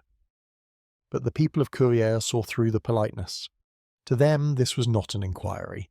It was a performance. The miners' union, still young and struggling for recognition, seized the moment. Its leader, Émile Basley, a former miner himself, stood before the crowds and said what everyone felt. Our brothers did not die by chance. They were sent into the mine despite the fire. They were told the danger was nothing, and now their silence condemns the men who profited from it. His words spread like fire through the coalfields of northern France. By April, strikes erupted across the region, at Laon, Liévin, Valenciennes, and beyond. Tens of thousands of miners laid down their tools. They marched with banners of black and red, demanding justice for the dead of Courrières. The government called for calm. The company called for order. The miners called for change. On April 4th, a crowd of over 20,000 gathered in Lens. They marched through the streets singing the Internationale. Many carried small lamps, the same kind their fathers had carried into the mine, held aloft as symbols of both labour and loss. Police watched from the corners, uneasy. The miners had buried their fear with their dead. What remained was defiance. For the first time, the French public saw miners not as faceless labourers, but as men with names, families, and stories, victims of a system that treated them as expendable. The press turned on the Courrières Company. Headlines spoke of the slaughter beneath the earth. Cartoons depicted fat industrialists lighting cigars with miners' lamps. Parliament demanded answers. In the Chamber of Deputies, one socialist representative thundered, "If this had happened in Paris, would we call it an accident? Or would we call it murder?" The words echoed far beyond the walls of government. The disaster became a mirror for an industrial nation racing toward modernity, a reminder that progress built on bodies was no progress at all. Meanwhile, the survivors struggled to return to life. The 12 men who had emerged after 20 days underground were sent to Paris as heroes. Crowds met their train at the Gare du Nord, cheering and waving flags. The government awarded them medals, the newspapers paid them for interviews, but behind their weary smiles was a darkness no medal could erase. Constant Demure, the group's leader, refused to speak of the details. "We walked through the dead," he said quietly to a reporter. "There is nothing more to say." Others drifted back to their villages, unable to sleep, unable to enter a mine again. Some were haunted by guilt for having lived when so many others had not. In Mercourt, one survivor named Charles Delattre visited the trench where his 2 sons were buried. He placed his lamp there, still blackened from smoke, and whispered, "It should have been me." He would never work again. The rescuers too carried their scars. Many had lost friends while trying to save others. Some died weeks later from the fumes they'd inhaled. One Belgian rescuer wrote to his wife, "I have seen hell, and it was under France." He never returned to the mines. The inquiry dragged on through summer. Engineers argued over technicalities, whether the explosion began with fire damp, coal dust, or a spark from a lamp. Each theory absolved someone different. But the evidence was plain. The underground fire discovered before the explosion had been treated casually, sealed instead of extinguished. That decision, made to keep production running, had allowed gas to accumulate across multiple pits. The reports stopped short of calling it negligence. The word error was used instead, a polite word that fit more easily in official documents than greed. No executive was ever charged. No compensation law existed to match the scale of loss. The widows received small payments, 200 francs, barely enough to buy food for a month. Some took in laundry, others went to work in factories. Children too young to understand why their fathers never came home began working in the mines before they turned 14. Life returned to routine, but it was a different kind of routine, one lived in shadow. By autumn, the Courrières Company reopened parts of the mine.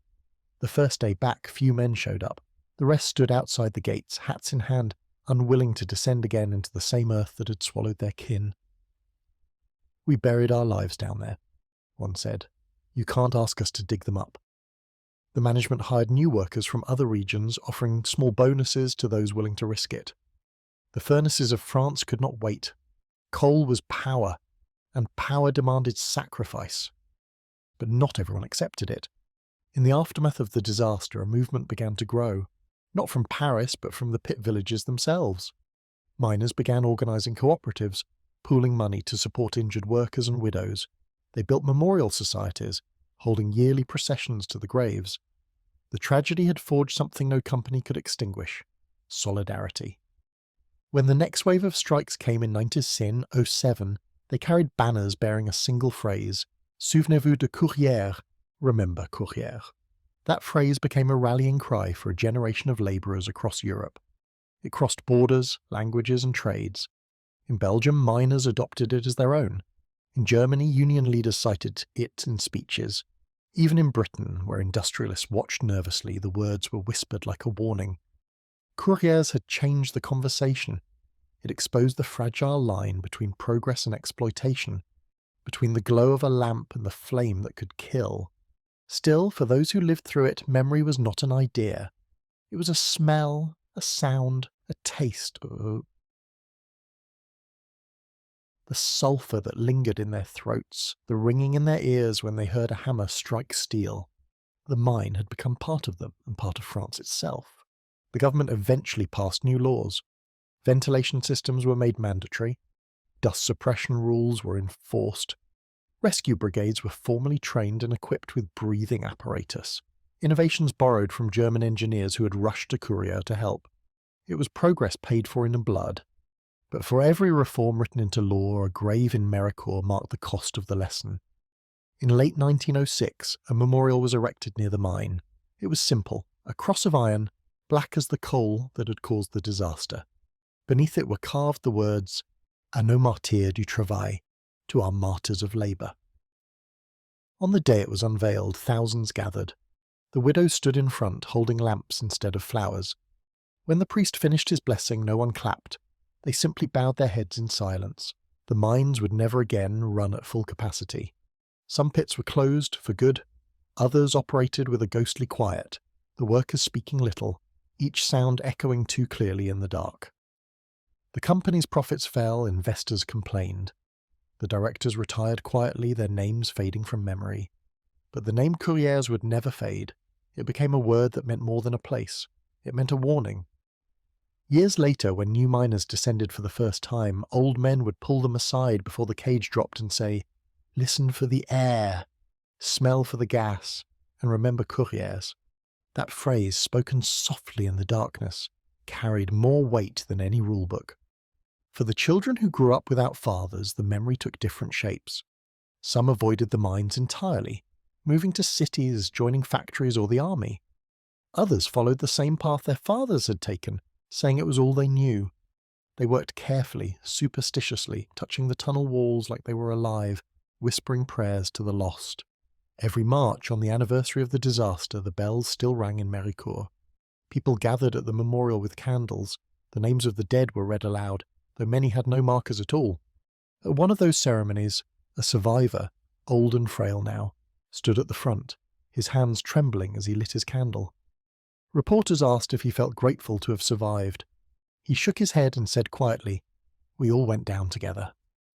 Only some of us came back to tell it, and for a moment the crowd fell silent. They understood. Survival was not victory. It was a responsibility. To remember, to warn, to keep others from walking blind into the same fire. When the inquiry finally closed, nearly a year after the explosion, its findings filled pages of technical language. But between every line, one truth was clear. The Courrières disaster had not been a mystery of nature. It was the predictable result of risk ignored and warnings unheeded, a story as old as industry itself. The earth had only done what man had forced it to do. It had swallowed its pain until one morning it could hold no more. A lasting legacy. The black fields of Courrières never truly recovered. Years passed, but the scars in the earth and in the people remained visible long after the smoke had cleared. The slag heaps stood like silent monuments, grey and skeletal, rising above villages rebuilt on grief. Grass grew again over the spoil tips, but nothing could soften what lay beneath them. The buried remains of men who had never come home. For France, the Courrières disaster marked the end of an age. the last illusion that industrial progress could march forward without consequence. Before 1906, the mines of northern France had symbolised national pride, the triumph of modern engineering, the proof that France could compete with Britain and Germany in the race for coal and steel. After Courrières, that pride turned to questioning. The people began to ask what progress meant if it demanded human lives by the thousand. In Paris, the newspapers that once celebrated the nation's industrial might now carried black borders and headlines of guilt. Editorials called Courrières une honte nationale, a national shame. The disaster forced even those far from the mining regions to confront the human cost buried beneath their glowing lamps and warm hearths. Every ton of coal carried the weight of the men who mined it. In the years that followed, the tragedy reshaped the relationship between labour and power. The miners' unions, which had struggled for recognition, grew rapidly in membership and influence. Courrières gave them a symbol, a rallying cry that no politician could ignore.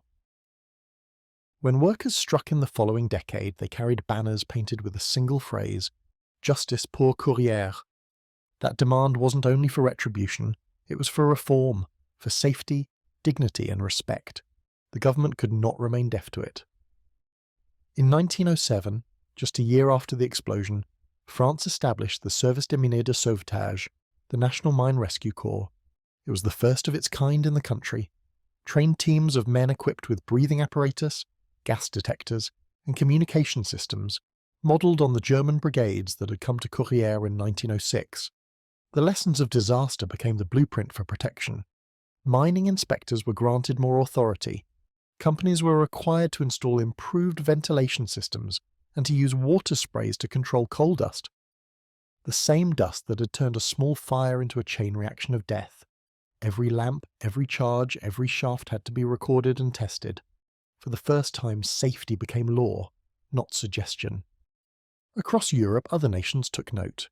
Germany, Belgium and Britain revised their mining codes, studying Courrières as a case study in what could go wrong when profit outran prudence.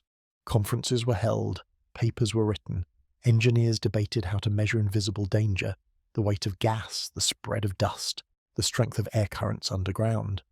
The disaster that had begun in silence now echoed through lecture halls and government chambers. Even America listened. In 1907, when an explosion tore through the Monongah Mine in West Virginia, killing 362 men, journalists called it America's Courrières. The comparison was immediate and damning. The two disasters, separated by an ocean, shared the same story. Warnings ignored, gas unventilated, men buried in the name of production. Courrières had become more than an event, it had become a mirror. Yet for the people of northern France, reform brought little comfort. No law could replace the missing faces at the dinner table. The widows lived in rows of company houses, their lives now reduced to survival and memory. Some remarried out of necessity, others never did. Children grew up with the stories of fire underground, of lamps that went out all at once, of fathers who left in the morning and never came back. They learned to speak softly about the mines, as if the earth could still hear. In the years that followed, the region changed. Factories multiplied, railways spread, and electricity began to hum through the cities. But the mining towns remained in shadow. The men returned to the pits because they had no other choice. The coalfields of Pas-de-Calais still powered the nation, and work, however dangerous, meant bread on the table. Yet something in the spirit of the miners had hardened into unity. Courrières had shown them that their lives were worth more than the wages they earned. They began organising not only for pay but for rights, to be treated as citizens, not expendable labour. Across Europe, the image of the miner changed. No longer the faceless worker of the underworld, but the symbol of industrial sacrifice. Painters, poets and writers took up their story. In 1907, the novelist Émile Bazely, the same man who had led the strikes, was elected mayor of Laon and later a member of parliament. He devoted his career to the welfare of miners, introducing laws for pensions and safety. To his supporters, he was known as le député des mineurs, the miners' deputy. His power came not from political favour, but from the ashes of Courrières. Every March he returned to Méricourt to stand before the memorial, an iron cross set in a field of black stone, and bow his head with the widows. Reporters would note that he never gave speeches on those days. He simply stood there, hands clasped as the bells rang. The disaster also inspired advancements in mining technology. French engineers developed new forms of ventilation fans, better safety lamps, and systems to monitor gas levels in real time. The canary, a living alarm used in British mines, became a common sight in France too. Every small improvement carried the ghost of Courrières behind it. But not all legacies were technical. Some were human, almost spiritual. The 12 men who had survived 20 days underground became living symbols of endurance. Their names, Demours, Lemaire, Froissart, Piat, were spoken with reverence in mining towns across Europe. They toured schools and town halls, not as heroes seeking praise, but as reminders. Demours often told listeners, "We did not escape to be remembered. We escaped so others might learn his quiet humility carried more power than any politician's speech." Over time, though, these survivors faded from public life. Some returned to the mines, unable to live without the rhythm of the work. Others moved away, haunted by nightmares. A few died young, their lungs ruined by gas and smoke. By the time the First World War broke out in 1914, only a handful were still alive, and their sons were being sent to new kinds of mines, this time dug into the soil of the Western Front. The war turned the coalfields into battlefields. Artillery craters replaced slag heaps. The same earth that had once buried miners now buried soldiers.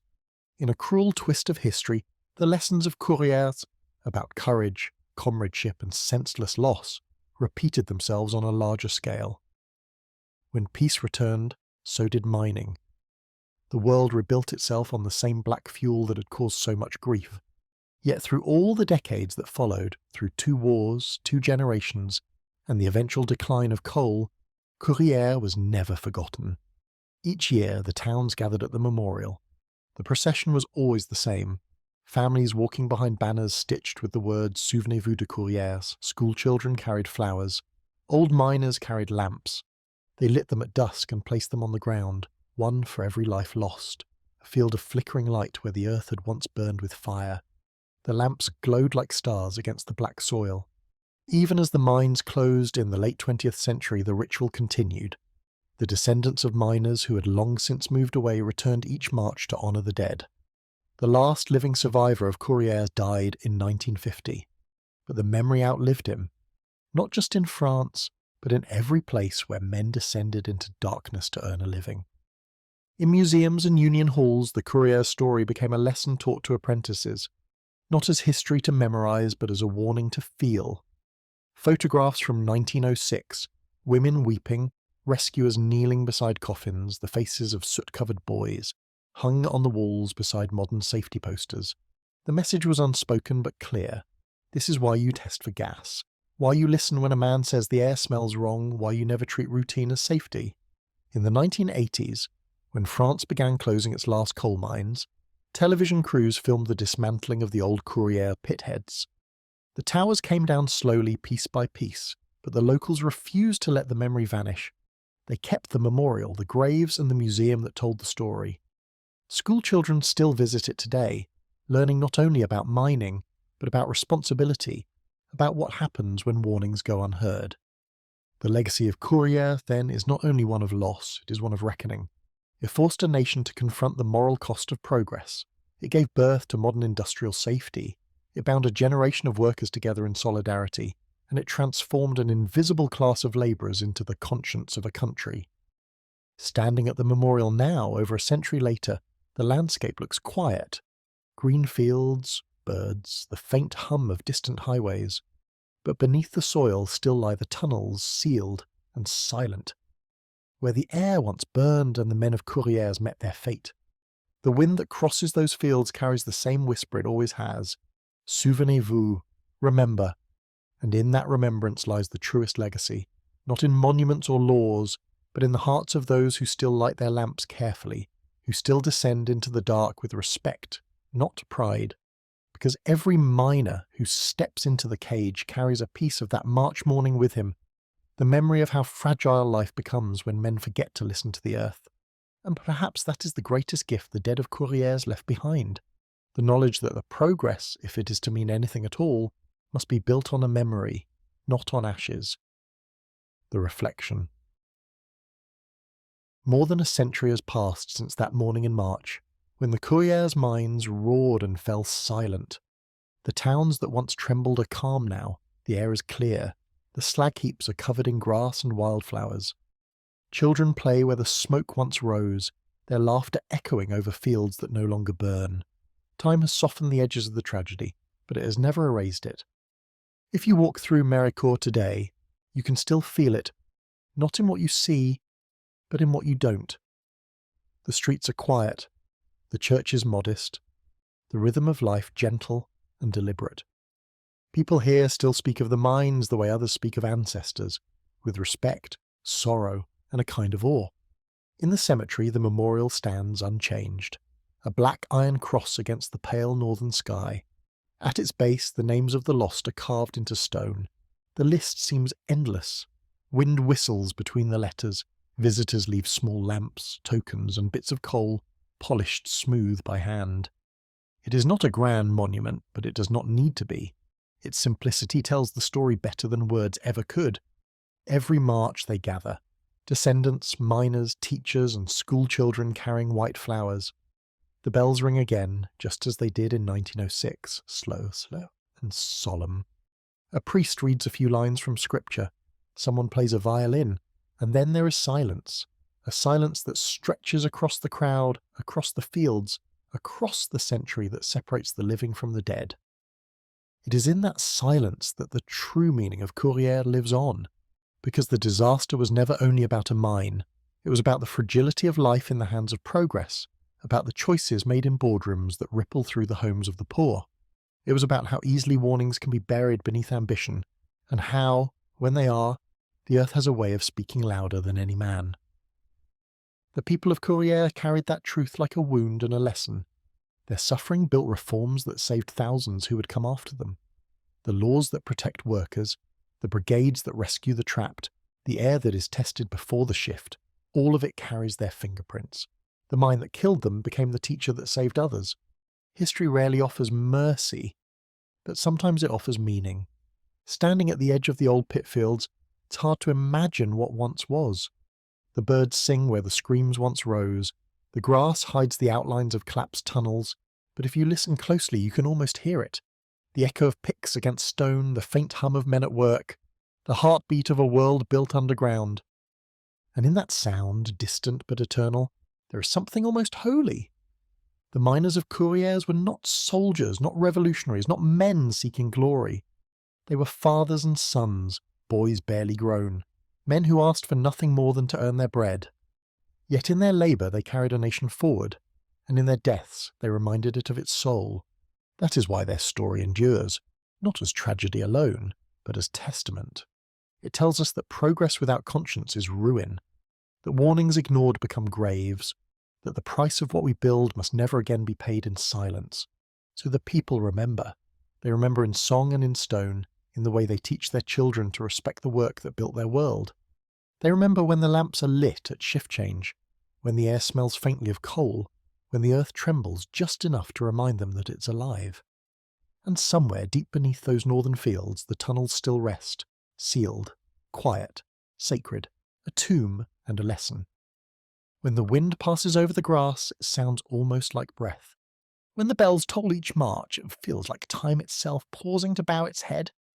Courrières remains what it has always been, a story of men and fire, of duty and loss, of a world learning too late what it should have known all along. December 19th, 1907. Smithton, Pennsylvania. At 11:30 in the morning, a thunderous roar erupts beneath the frozen hills of the Ukiogany River. The ground heaves. A black column of smoke and flame bursts from the Darr Mine entrance, carrying shattered timbers and fragments of lives. Across the valley, windows rattle. Mothers drop what they're doing and run toward the pit mouth. Inside, hundreds of men are trapped, fathers, sons, neighbours, swallowed by darkness and fire. The air smells of coal dust and death. So how could something like this happen? Before the blast, Smithton was quiet, a working town stitched to the rhythm of the Darr Mine. Each morning a thin line of men crossed the bridge over the Ukiogany, their lunch pails swinging, boots crunching over frost. The air carried the scent of coal smoke and cold iron. These were Slovak and Hungarian immigrants, men who had come seeking steadier lives than the fields of Europe could offer. Underground, they found a different kind of harvest. Black dust, sweat, and danger traded for $2 a day. The Darr Mine was modern for its time, or so the company said. A vast network of tunnels bored into the hillside, its walls supported by timber and faith. Men worked by the dim flicker of open flame lamps, their breath mingling with the invisible gas that sometimes hissed from the coal. On Sundays, the miners prayed at St. Nicholas Church, their hymns echoing over the valley like hope itself. But deep beneath their feet, something was building. An accumulation no one could see, no one could smell, waiting for a single spark. Soon, one ordinary December morning, that spark would come. The warning signs. Winter tightened its grip on the Ugeorgany Valley, and with it came a hunger for coal that seemed bottomless. Rail lines needed fuel, mills needed pea, and houses along the riverside burned through their bins by the wagon load.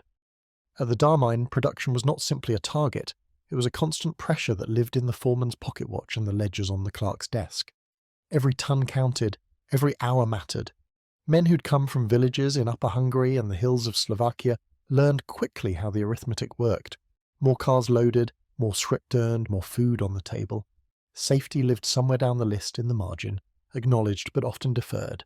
The signs were there if you knew how to read them. A lamp flame licked higher at the face of a new heading. The air's freshness, what the old hands called the taste, went stale in certain corners by noon. In the timbered entries where the roof sweated and the coal gleamed wet as sealskin, men sensed gas. They knew it by feel, the way it made a breath feel heavy and the back of the throat grow warm, as if the mine itself were exhaling on them. Fire damp, they said, as if naming it gave them a handle to hold. But a name is not a fence, and methane has no fear of men. There had been small flashes before, palm-sized pops when a pick struck a seam that leaked gas like a cracked jug, a thin blue flare that lifted off a wick lamp and kissed a man's knuckles, singeing hair and pride.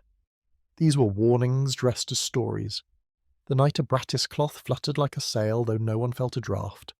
The morning a mule balked at a crosscut and would not be coaxed forward. The week a track gang replacing a broken fish plate swore they smelled something sharp, like bad eggs, though the mine boss laughed and said, "All I smell is men who need to work." Ventilation was the mine's heartbeat. When it thudded strong, men felt it as a steady breath on the cheek, the cloth on their caps rippling in the breeze. When it faltered, when a door stuck open, when a regulator slipped, when a canvas brattice sagged after a night of dripping, eddies formed in the black. In those eddies, dust hung and gas pooled. The Darr had long airways, several splits feeding busy headings. A furnace or big fan at the surface drew air in and pushed it through stoppings and doors. But a system is only as honest as the people who keep it. A door left ajar to save a few steps with a loaded car becomes a decision written in the air. Every dawn the fire boss walked the mine with a safety lamp, testing the top of entries where fire damp haunts the roof, watching the flame lengthen, tipping the lamp toward cavities, sniffing for danger. He chalked doors, left marks on timbers, scratched notes about gas present, and used caution. The men respected him, but they also knew the clock was his enemy too. A thorough inspection takes time, and time is a tax not everyone wants to pay. More than once a heading would be declared fit, then by midday the air would feel off, the flame of an open light would draw tall, telling truths a report could not hold. Open lights were the old habit that would not die. The company issued words about safety lamps and restrictions on flame, but production favoured simplicity. Carbide lamps burned bright, oil wicks were cheap, and both left their wearers convinced they could read the air. "You can tell with your skin," men said. "The flame tells you," others swore. It told them until the day it lied, or rather, until the day the air changed faster than they did. In the year of 1907, the nation learned again and again how quick a mine could turn. In towns not so far from Smithton, men had gone to work and not returned, leaving rows of black coats hanging like shadows. News travels on train cars and in church pews. The women at St. Nicholas knew the names from elsewhere, the litany of widows, the days of confused smoke and slow funerals. And yet the mouth of the Darr kept swallowing men each morning because coal is a hunger that never sleeps and because hope is the elastic thread of a poor man's life. Shot firing was a science and an art both. In a stubborn seam you drilled the hole, tamped it, set a charge to shoot down coal. Done right, it broke clean and saved backs. Done careless, it lit the air. Men were supposed to snuff their lights while shots went off and keep to a distance. But hurry is a thief in the mines. A shot firer eager to make his rounds sometimes carried a handful of fuses, cut long to save trips, lighting them in a rhythm that turned caution into choreography. A misfire might smoulder in a pocket while the scent of powder, sweet and metallic, blurred the nose's warning. Shots and gas are uneasy neighbours. On certain days they are enemies. Coal dust made its own weather. It coated hair and tongues and the backs of throats. It drifted from roof to floor in a quiet fall that never ceased. When the air was dry and the dust was fine, a man could write his name on a timber and see the letters glow grey. There were ways to tame it: sprinkle with water, pack the roadbed damp, keep the roof moist. Some said to spread stone dust, a practice that would later become law. But in 1907, it lived mostly in words and experiments. In the heady push of December tonnage, water carts ran where they could and skipped where they must, leaving sections where a strike or a spark might teach a lesson no one wanted. Tools told stories too, a nicked steel pick that threw a spark when it met a stray nail, a loose dynamo brush on a trolley locomotive that arced bluish in the dark, a lantern hung too high beneath a roof that trapped gas like a bowl, a mule's harness that dragged a nail across iron, skittering fire like a flint. In an office above ground, a ledger showed only cars and shifts and costs. Underground, every shortcut and every untouched puddle of gas was another line item no one wanted to see. There were rumours of men smoking underground, the ember of a hand-rolled cigarette cupped in a palm between strokes, the habit denied to bosses and admitted only to friends. A match flared bright in a man's memory, even if his mouth never spoke it aloud. The rules were clear, and so were the temptations. A long night, a damp chill, a nervous mind easing itself with tobacco. What begins as warmth travels farther than the man who lit it intended. Timber creaked that autumn more than the last, men said. The pillar robbing in older sections, pulling supports to salvage every last ton, made the roof speak in the languages of strain and patience. When the roof spoke, old miners listened. They cocked their heads for the distant pop like a gunshot that meant pressure was shifting somewhere unseen. A pop means air is moving, rock is moving, and where things move, ventilation changes too. In those shifts, currents flicker and fade. Gas slips from high pockets into lower workplaces where men carry flame. Some Sundays, the sermons carried warnings of another kind, that a man should keep the Sabbath, that holy days deserved holy distance from the pit. Not all heeded, but many did. When December's calendar drew close to a feast on the old country's reckoning, some would stay home, kneel, sing and share bread. Others laced their boots and walked. And in that divide lay one more thread of the disaster's tapestry, how the mine would be crowded or spare, how the ledger would fill, how many lamps would wink in the dark. Inspectors' visits came like storms, sudden, disruptive, and followed by calm. They checked maps, crawled into side headings, asked questions in English that rolled past men who spoke Slovak at home. Violations drew chalk marks and sharp words, and yet inspectors could not stay. A mine is a living thing. It behaves differently in morning and afternoon, in dry weather, and wet, under a falling barometer, and under a rising one. What is safe at dawn can become a trick by noon. The men knew this in their bones, but knowledge does not always have power when a foreman is measuring cars by the hour. The ledger's pressure ran downhill into small decisions. A Brattis man traded a careful seam of canvas for a quick nail driven deep. A door tender, cold and bored, propped his door open with a rock to watch mules pass without rising from his plank. A motorman hurried across a switch with a bit of arcing that faded into the din of picks and shovels. None of these men meant harm. In their minds, they were saving minutes, preserving backs, keeping pace with a winter that wanted more coal than their bodies wanted to give. Old-timers told stories about gas that could run like an animal. It seeks the roof, they'd say. It hunts high places, curls in pockets. In the Darr, certain headings had reputations. New men were warned and nodded, and then they followed the man ahead, trusting the lantern's language more than their own instincts. Instinct is a fine thing, but underground its voice can be hard to separate from fear, and fear is a constant companion. The true language a mind speaks is in the currents you cannot see, and reading it takes years that many men never had. Winter sharpened every danger. The outside air grew heavy and still, the barometer dropped with passing fronts, the pressure in the earth shifted. A breath that kept a flame tame at the beginning of the week might be too weak at the end. The furnace drew harder, the fan strained, and still there were moments when a heading felt close, as if the air itself were tired. In those moments, a smart man would stop and wait for a fresher pull. But smart men had families waiting, and a man cannot fill a coal box with caution alone. There were hints that some entries had been driven faster than the ventilation planned. New places opened before the arteries that fed them grew wide enough. Growth and hunger rarely keep the same pace. A fresh heading promised fresh coal, the air behind it came as it could. In the cramped geometry of timber, track and brattice, a miscalculation may lie invisible until a sky-blue flame leans at a lamp and some man's heart leans with it. Men swore by signs that had no place in any manual. The way a candle's thread of flame narrowed near a roof crack, the taste of metal on the tongue, the cold patch on the cheek that drifted without rhyme. These were folk instruments, crude but hard-earned. They saved lives sometimes. But superstition and skill blur underground. A miner can be brave, expert, and unlucky in the same hour. The week before a disaster, luck becomes a character in the story, always present, never named.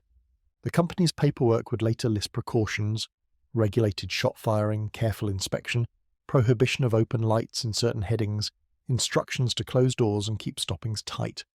Good measures on paper, respectable to read. But a mine is not a desk. It is mud and timbers and breath and men with debts. We're doing all right, people said, because most days they were. Most days, a man's lamp lit. His hands found the seam, his shovel filled a car, and the fan drew enough to carry him through to dusk. Most days are the lullaby that makes one day feel safe. In the boarding houses, coughs deepened that December, black rattles that seasoned men carried like a second name. Wives warmed stew and laid out shirts near the stove. Children learned to recognize the sound of a boot on steps and the smell of coal ground into wool. News from Monongah had rattled them all, but news cannot compete forever with need. So they rose before the sun, made tea, tied scarves, and sent their men over the bridge. A few had seen more than they wanted. In a side heading, a shot had blown sharp the week before, a quick flame that went out without taking anything with it. One man told his neighbour, "We were lucky, that's all." Another said, "They'll water it better now." The foreman said, "We'll add a brattice," and he did. And in these ordinary responses lived the quiet arithmetic of risk. A small fire answered by a small fix, the ledger's tempo undisturbed. If you asked the mules, they would have told you things too. Animals hear and sense what men harden themselves against. A mule that won't go is a sermon if you let it be, but a man with a stopwatch in his head calls it stubbornness, snaps a line, and the car rolls on. Some men did not come that Thursday morning. They stayed home to keep a feast according to the calendar of their fathers and grandfathers, to sing the old hymns, to take bread and salt and remember saints. Their absence shifted the mine's rhythm, the cadence of picks, the line at the man-trip, the pace in the main entry.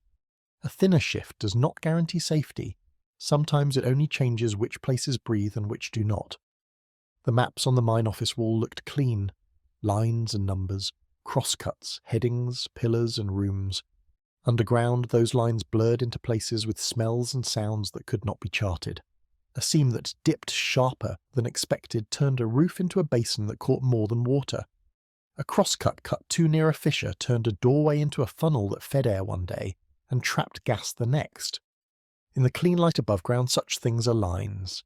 Below, they are choices that wait to be made in the dark. No one could point to a single cause and say, "There." Disasters are not made of one thing but of many, of a door and a fuse, of a habit and a hurry, of air that shifted, and a spark that did what sparks do. In the Darr Mine, the warnings were present the way winter is present, constant and easily forgotten, until your breath makes a cloud before your face. And so the valley went on. The whistle marked the hours, the fan turned. Men walked in, heads low against the cold, lamps swinging in small arcs of light. The fire boss made his rounds. The shot firer checked his fuses and powder. The door tender settled onto his plank. Somewhere far inside, a brattice cloth flapped, tugged by a draught that needed strengthening. Somewhere else, a man paused, felt the air with his cheek and kept going. All of it ordinary, all of it a prelude, all of it part of a machine that would, with one unwitnessed touch, turn on itself. By mid-December, the mine carried itself like a strong horse, sweaty, restless, capable. The men had learned its moods and excused its tempers. They believed in their skill because it had saved them over and over. This is a human truth as old as work. Survival breeds confidence, and confidence, untended, grows into blindness. When the fatal morning arrived, nobody walked into the dark to tempt fate. They walked in to do a day's work with the same tools, the same prayers, and the same trust in a routine that had grown familiar enough to seem harmless. The final warning did not look like a warning at all. It was the ordinary commotion of a shift in motion, a cussing mule, a spark that skittered from iron to iron and died, a lamp flame that leaned just a finger's width toward the roof and then straightened, a door that stuck and was wedged open for the next car because, just for a minute, down one heading a fuse burned a little slower than expected. Down another, a pocket of gas, rich and invisible, had drifted where it had no business to be. If the mine could speak, it would have said, "Not now, but mines do not bargain. They gather the conditions we allow and hold them together until something touches." In the Darr, the touch was coming. The air was ready, the dust was at attention. The small decisions of many days sat like kindling laid with care. And somewhere in that network of tunnels wedged between timber and stone, between habit and hurry, the spark that would write its own history waited for a breath of help. The disaster unfolds. Morning settled over the Ugeorgany Valley in a frostbitten hush. Smoke rose thin from chimneys in Smithton, flattening under the heavy air.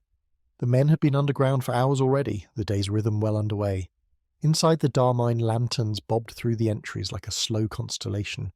Picks struck coal. Mules snorted in the dark. The low rumble of loaded cars echoed faintly toward the surface, life proceeding as it had for years. At 11:30 a.m., that rhythm was broken forever. It began as a whisper no one heard, a breath of fire damp swirling high along the roof of the 5th Right heading, a place men had long known for its sluggish air. A shot firer, setting his last charge, struck a fuse and stepped back. The hiss of the powder string was soft, familiar, reassuring. He waited, counted under his breath. Then the explosion came, but not the one he expected. A white flash filled the tunnel. The flame found the gas in an instant, expanding faster than a blink. A shock of heat raced ahead of the sound. For a heartbeat, the mine lit as bright as day. Then the darkness returned, but changed, violent, roaring, alive. The first blast tore outward, slamming through timbers and doors, scattering the brattice cloth that guided the mine's breath. It reached the main entries and split, racing through both the north and south workings. In its path every lamp became a fuse, every pocket of dust another charge waiting to ignite. Coal dust rose in a storm and the air itself became fuel. Miners working miles apart felt it before they heard it. A wind slammed through the tunnels, hot and sudden. Tools clattered from hands. A sound like thunder in a tunnel followed. Deep, rolling, endless. Roofs caved, cars overturned. The mule drivers closest to the mouth never knew what hit them. Those farther in were thrown to the ground, ears ringing, lungs seared by the blast's breath. At the pit mouth, a column of black smoke and flame erupted into the cold air, bursting from the drift opening with a sound like a cannon. It rolled across the hillside, carrying fragments of men's clothes, splintered timbers, and clouds of fine ash. Witnesses on the opposite bank of the river said the flame shot 100 feet high. The shockwave cracked windows in houses across the valley. Trees bowed, chickens scattered, a horse reared and broke its tether. Women who had been hanging laundry froze in place. They knew that sound. In a mining town, no one mistakes the difference between thunder and death. One wife dropped her basket, ran barefoot through snow toward the bridge. Others followed, some screaming their husbands' names into the smoke. Inside the mine, the air turned to poison. After the flame passed, it left behind the black damp, a suffocating gas that moved through the workings like a tide. Men who survived the initial blast struggled for breath, clawing through darkness that would not thin.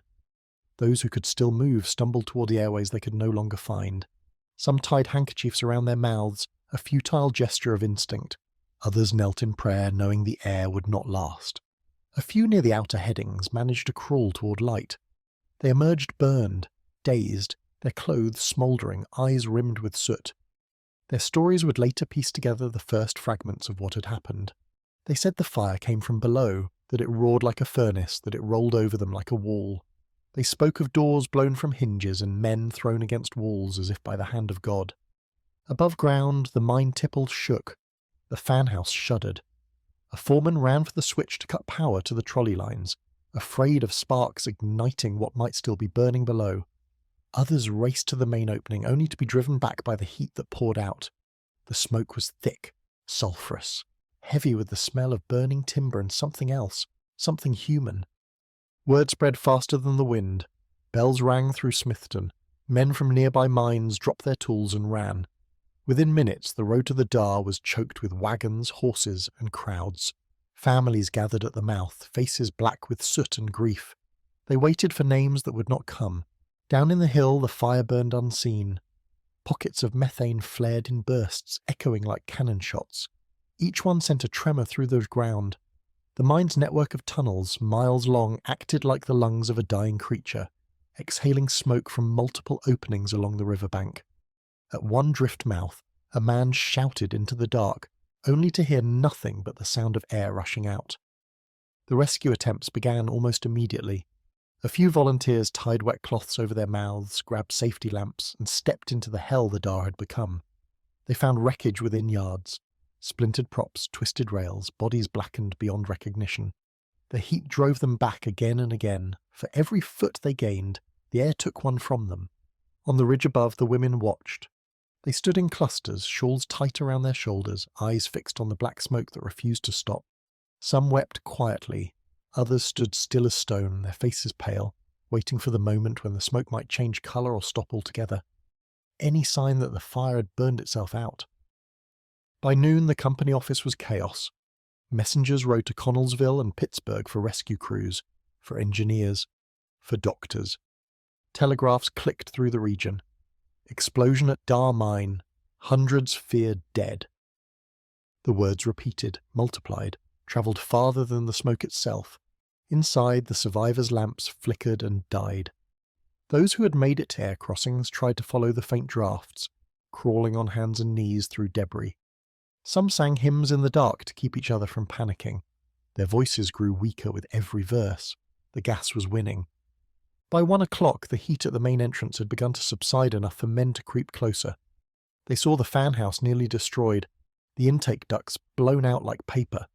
A rescue team, miners from a neighbouring operation, arrived and began the grim work of shoring up supports and clearing paths. They knew the odds. After such a blast, few would be left alive. Still, they went in. The tunnels were littered with signs of the blast's fury.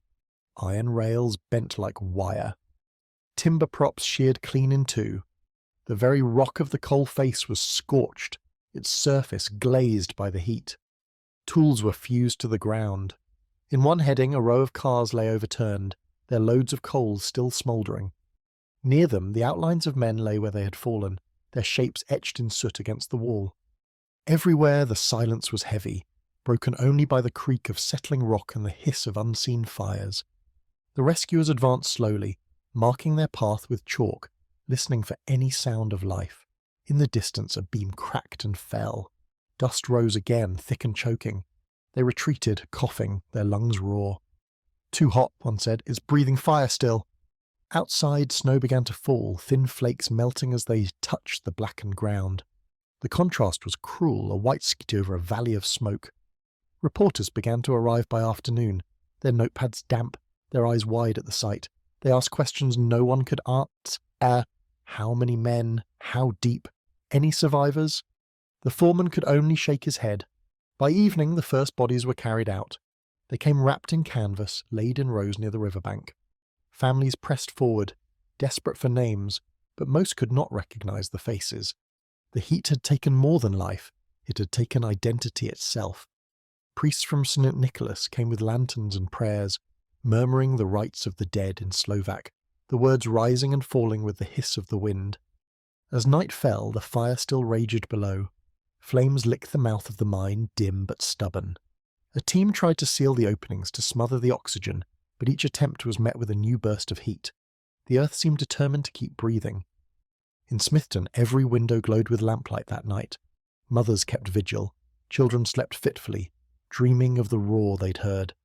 The men who had survived sat wordless at their tables, black streaks on their faces as where tears had cut through soot. They knew what the smoke meant. In a mine, no man survives that kind of fire. At the company office, clerks began compiling lists. Names of those known to be inside, those accounted for, those who might have switched shifts. The number grew larger than anyone dared to speak aloud. 200, then 230, then more. Some said 250. The exact figure would shift for days, like the smoke itself. Down below, the fire moved slowly through the chambers, consuming what little remained. Timber supports turned to charcoal, roofs sagged. The rescuers withdrew for the night, exhausted, coughing, their faces streaked with ash. Behind them, the mine exhaled one last plume of smoke wide and dark before the air turned still.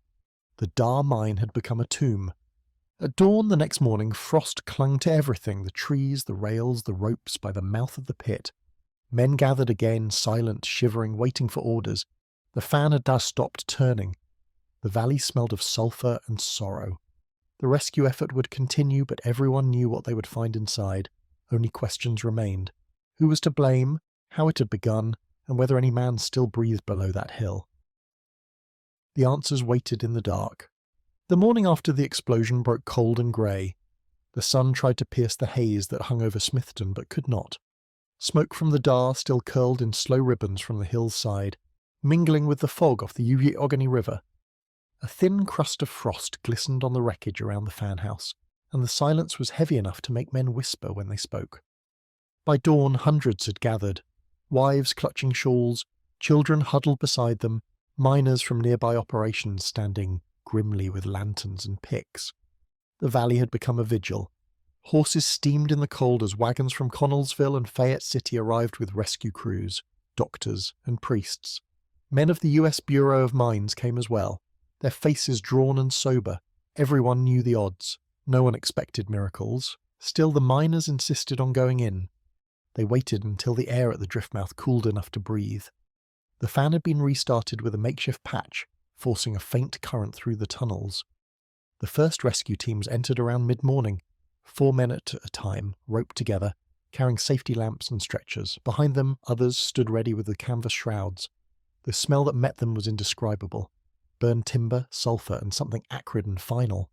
Each step deeper felt like entering the lungs of the earth itself, still smouldering. Inside, the mine was transformed beyond recognition. Where there had once been clean-cut headings and numbered crossways, there was now ruin. Roofs had caved, props splintered, rails twisted. The walls were blackened, the coal itself glazed by the heat.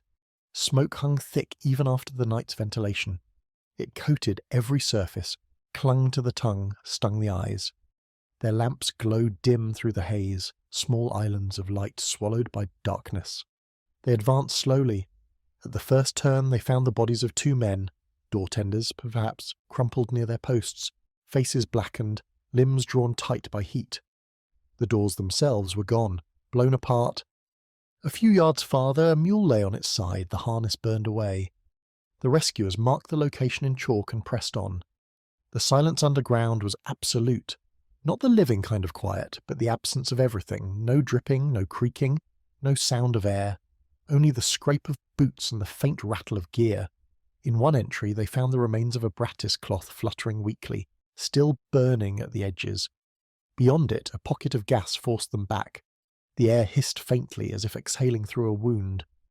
They returned to the surface for fresh air and reported what they'd seen. The faces that met them outside were desperate for news, but the rescuers could offer none. "No survivors," one said, voice breaking. "Not a one yet." By noon the second crew entered. This time they carried extra timber to shore the roof and long poles to test the air. They crept past the same landmarks, the collapsed cars, the blackened mule, and reached farther in. The ground was littered with scattered tools, picks, shovels, lunch pails, boots blown from feet. Everything looked frozen mid-movement, as though time itself had stopped the instant the flame struck. In one chamber they found a cluster of men who had clearly tried to flee. Their bodies lay in a line leading toward the main airway, one hand still clutching a rosary, another a lunch tin. None had made it more than a few yards. Some were untouched by fire, lying as if asleep. Others were burned beyond recognition. The rescuers turned them gently, checking pockets for identification tags, shaking their heads when they found none. Many of the miners had been immigrants, names long, unfamiliar, sometimes never written on paper. To identify them would take days. The priests above ground began keeping lists, families pressed forward with names, Descriptions, please." "He wears a silver cross," one woman said. "He has a scar on his cheek," said another. The priest listened, nodded, made marks. The numbers grew, each name a prayer unanswered. That afternoon a new danger arose. The fire deep within the Fifth Right heading flared again, fed by a sudden draft when a door was opened too soon. A second explosion rattled the mine, smaller than the first but strong enough to drive men back from the mouth. For a moment everyone thought the entire hill would go again.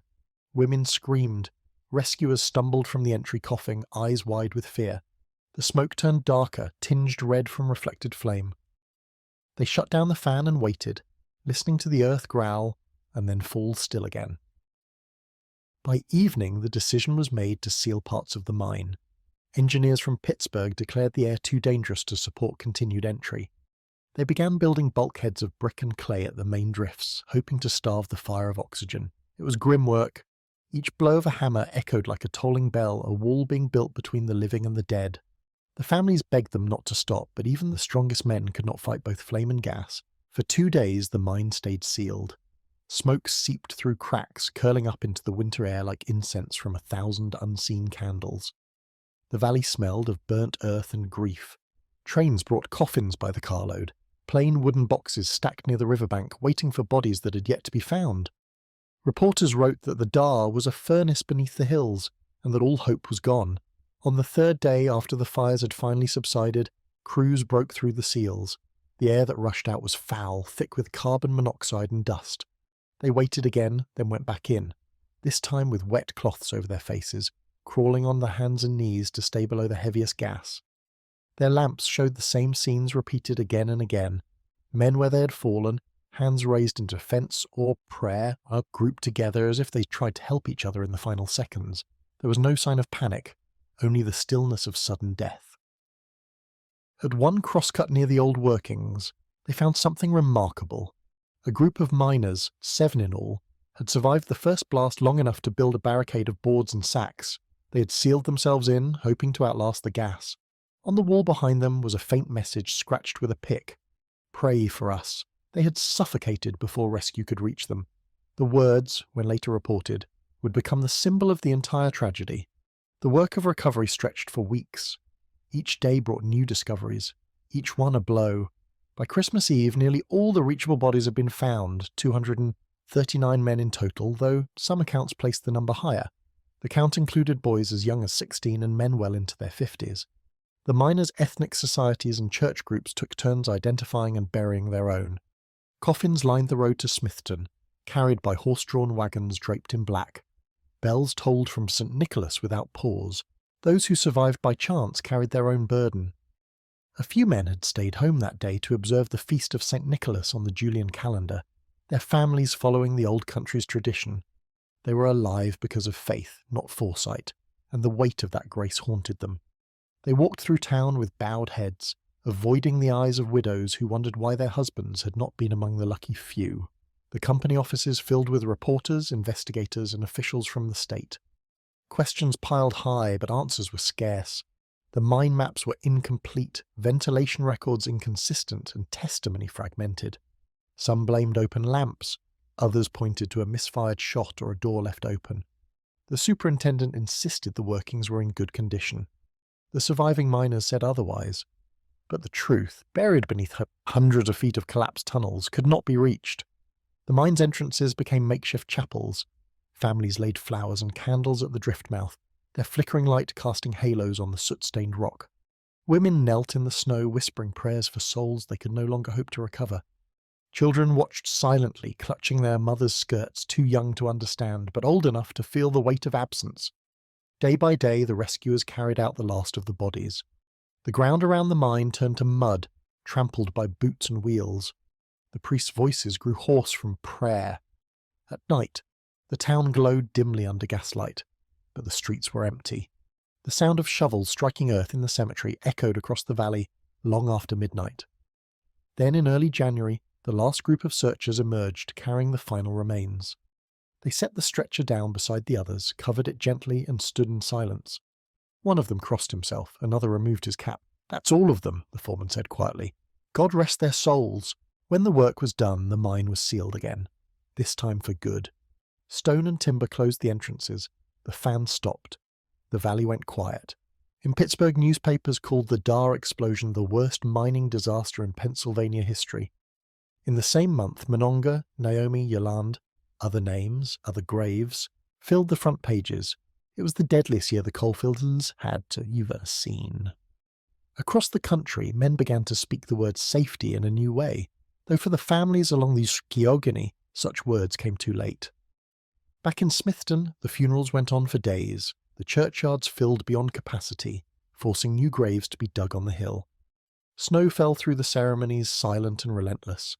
The priests read the same rites again and again until their voices failed.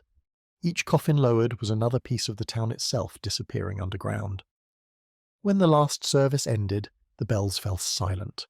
The women went home to houses where boots still stood by doors and lunch pails sat on shelves.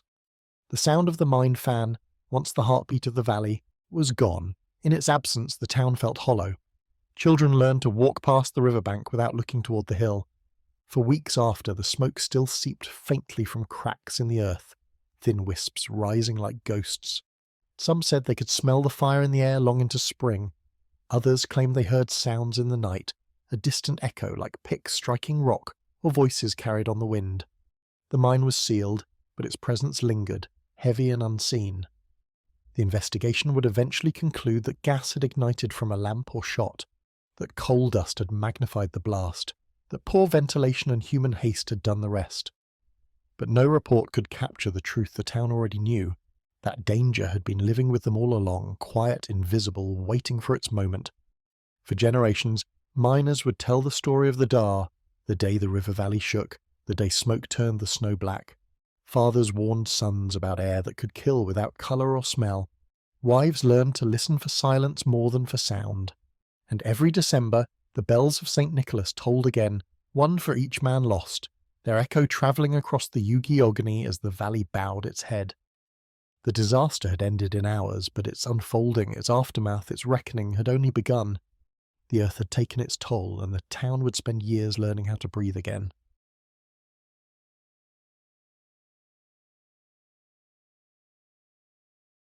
The rescue and aftermath. By the time the last embers of the Darr mine cooled, Smithton had become a town of widows and silence. The Sciogini River carried away the ashen soot, but not the grief that settled on its banks. For weeks the valley had lived in the rhythm of funerals, bells tolling in slow succession, black-clad processions winding up the hill, the ground soft and open with loss. It was said you could walk from one end of the cemetery to the other without stepping between the graves of men who died that day. When the rescuers finally laid down their tools, their faces were hollow, their hands raw from weeks of scraping through soot and ruin. They had seen too much. Some swore off the mines entirely, unable to return to the dark. Others went back within days because they had to. The mines did not wait for morning. Inside company offices, typewriters clattered. Names were typed and numbered, statements gathered, inquiries announced. The figures rose from rumour to record. 239 men confirmed dead. Some said it was more, but the ledgers would stop there. Most were Slovak, Hungarian, Italian, immigrants whose names Americans struggled to pronounce, whose families spoke grief in languages the newspapers could not translate. The Pittsburgh press called it a tragedy of foreigners, as if that lessened the weight. But in Smithton the loss had no accent. The bodies that could be identified were buried with rites from their homelands. The others, burned beyond knowing, were placed in shared coffins and marked with crosses bearing no names. The snow fell thick through December, muffling everything. At night the light of candles flickered in cottage windows, each one burning for someone who would not return. At St. Nicholas Church the pews overflowed for the memorial mass. The air smelled of beeswax and coal smoke. Women clutched rosaries until their fingers turned white. Priests read lists of the dead, voice trembling as the names echoed through the stone nave, each one followed by the same refrain, "Eternal rest grant unto them, O Lord." The words fell like the sound of dirt on wood. Children cried, men stood motionless, hats in hand, eyes fixed on the floor. When the final bell rang, no one moved for a long time. In the days that followed, reporters filled the town, men with notepads and overcoats searching for stories among the ruins. They interviewed survivors, priests, widows, anyone who would speak. They wrote of courage and tragedy, of men who'd gone in to save others and never come back. But no newspaper could capture what it meant to live in a valley that had lost nearly every able-bodied man in a single breath.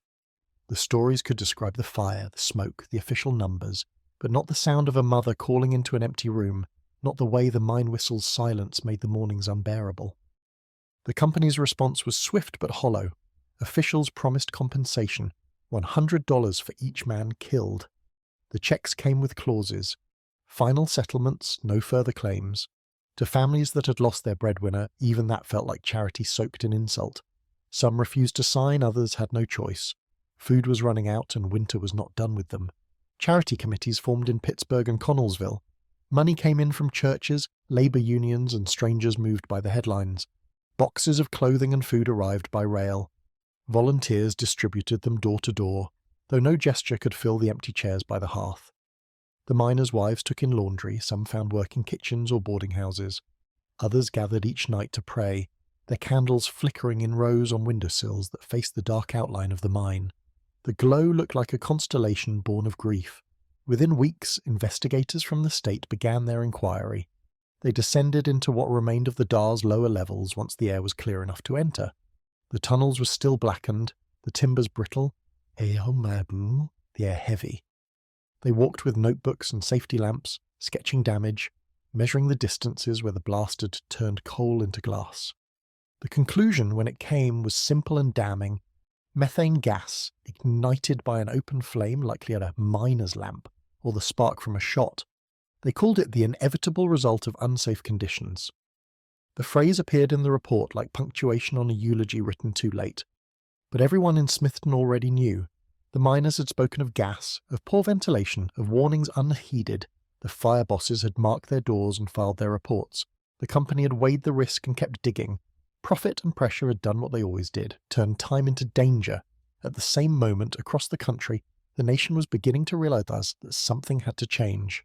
The Darr explosion had come less than 2 weeks after the Monongah disaster in West Virginia, where more than 360 men had perished. Together they painted a portrait of an industry bleeding its workers dry. In Washington, lawmakers who had long ignored the coalfields now read the numbers aloud on the House floor. The press called it the December of Death. It was the sound of a country finally listening, though too late for the men of Smithton. Back in the valley, life reassembled itself slowly, unevenly. The schools reopened, the rail line resumed its runs, the company's offices, cleaned and repaired, began advertising for new workers before the year was out. There was always more coal to be mined. A few men, those who had survived by staying home on the holy day, went back first. They said the mine felt like a grave that still breathed. Every creak, every drop of water, every whisper of air sounded like the memory of the explosion. But the bills came, and the coal beneath the hills waited. The women of St. Nicholas formed a society for the widows and orphans, pooling what little money they had. They tended to each other, cooked for funerals, and raised the children left behind. Some of those children would grow up to leave the valley altogether, carrying with them the memory of fathers they barely remembered. Others would stay and take up the same trade because coal was both curse and inheritance. When the weather warmed, the site of the explosion turned green again. Grass grew where smoke had risen. The drift openings were sealed with stone marked by simple wooden crosses. In time, the mine tipple was dismantled, its iron hauled away for scrap. The hillside fell quiet, reclaimed by vines and birds. Only the river remembered, carrying bits of black dust in its current long after the town had moved on. In Pittsburgh, labor organizers began citing Darr and Monongah as proof of the industry's indifference. 2,000 men dead in a single year, one pamphlet read, and not a single law to protect the living. Their agitation would, in time, lead to change. The establishment of the U.S. Bureau of Mines in 1910, the first federal effort to study and prevent such disasters. But for the families of Smithton, those reforms came as faint comfort. Their world had already ended. Every December thereafter, St. Nicholas Church held a requiem mass. Survivors and families filled the pews, candles trembling in their hands. They sang in Slovak and Hungarian, the hymns of their homeland. Outside, the cold air carried their voices down the valley. The younger children would look up, confused, asking why everyone cried during the songs. The elders would answer softly, "We remember the fire." For decades, the site of the Darr Mine remained untouched. Nature crept over it like mercy. But even years later, on still winter mornings, smoke from distant chimneys would drift over the river in a shape that reminded some of that terrible day, a single dark plume rising from the hill. Old miners would stop and watch, their breath frosting in the air, and fall silent. There were stories that lingered too, strange tales told by those who swore they'd seen lights in the woods, or heard the faint sound of picks striking stone where no man worked. Others said that after a heavy rain you could smell coal gas near the old drift mouth, as if the mine still breathed below. The rational men dismissed it as the imagination. The older ones crossed themselves quietly and walked on. For the widows, the years stretched long. Some remarried, others never did. Their faces appeared in church pews year after year until their children took their place. Each generation learned the story as part of the town's inheritance. The day the hill caught fire, the day the valley went silent, the day faith saved some and fate spared none. The mine company eventually sold its holdings, its name changing hands through mergers and bankruptcies. New mines opened farther down the river, promising safer conditions, better equipment, improved ventilation.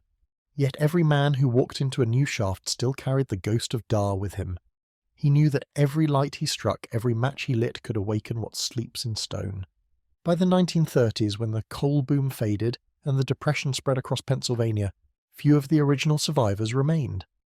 But each December the bells still tolled at St. Nicholas. The sound travelled farther now, past the river, over the ridges, into towns that had forgotten the name Darr, but still bore its legacy. The miners' children had become steelworkers, machinists, farmers, but the memory of that day lay buried in them like a seam of coal waiting to surface in story and sorrow. For all its tragedy, the Darr disaster did more than end lives. It exposed the brutal arithmetic of industrial progress. The reports that followed, the hearings and reforms, all bore its shadow. Safety lamps replaced open flames. Ventilation systems were improved. Dust control became a mandate, not a suggestion. The Bureau of Mines began studying explosions scientifically, tracing the chain of cause and effect that had so long been ignored. Slowly, the industry began to reckon with its own creation. Yet for those who lived through it, progress was a pale companion to memory. The Darr was not numbers or policy. It was the sound of an explosion that tore a hill apart, the sight of smoke rising where fathers worked, the weight of a silence that lasted generations. Every miner who descended into the dark afterward carried that knowledge. The earth can take everything without warning. Even now, more than a century later, the landscape bears quiet testimony. Beneath the forested slopes near Van Meter, the sealed entries remain, hidden among roots and leaves. A few crumbling foundations still mark where the tipple once stood. The river moves on, whispering against its banks. Fishermen cast their lines nearby, unaware that beneath their feet lies the resting place of nearly 240 men. In 2007, a century after the disaster, descendants gathered there for a memorial. They lit candles and sang the old hymns once more. Some had travelled from Europe, tracing family names back through ship manifests and census lists. The wind off the river was cold, just as it had been that morning in 1907. When the priest raised his hand in blessing, the crowd fell silent. For a moment it felt as though time itself paused. The same valley, the same sky, the same echo of grief carried forward like an unbroken chain. And when the final prayer ended, Dew, one of the descendants, a young man who'd never set foot in a mine, stepped forward and placed a piece of coal at the memorial's base. For them, he said softly. The gesture was small, but it meant what words could not. The Darr Mine was gone, but its story had become part of something larger, the long, unending struggle between man and the earth he labours within. The valley no longer trembles with the sound of explosions, but its soil holds memory like it holds coal, deep, dark and enduring. The Yugi flows past, indifferent and eternal, reflecting the hills that once burned. And on cold mornings, when mist gathers low, some say you can still smell the faint scent of smoke, lingering like a ghost that refuses to leave. The legacy. The story of the Darr Mine did not end with the sealing of its tunnels. In many ways, that was only where it began, in the slow and painful reckoning that followed. The disaster had not merely taken lives. It had forced America to look directly at what its progress cost, to see the human faces behind the coal that powered its factories, its trains, its very heartbeat. For years before Darr, mine explosions had been treated as the price of doing business. A brief paragraph in the newspaper, a promise of inquiry, then silence. But December of 1907, the month that claimed Monongah, Naomi, Yolanda, and finally Darr, was too catastrophic to ignore. More than 700 miners perished across the country in those 4 weeks. Editors called it the deadliest month in American industry. Ministers called it divine punishment. Labour leaders called it something else entirely, the consequence of greed and neglect. In Pittsburgh, telegrams arrived daily bearing updates from Smithton.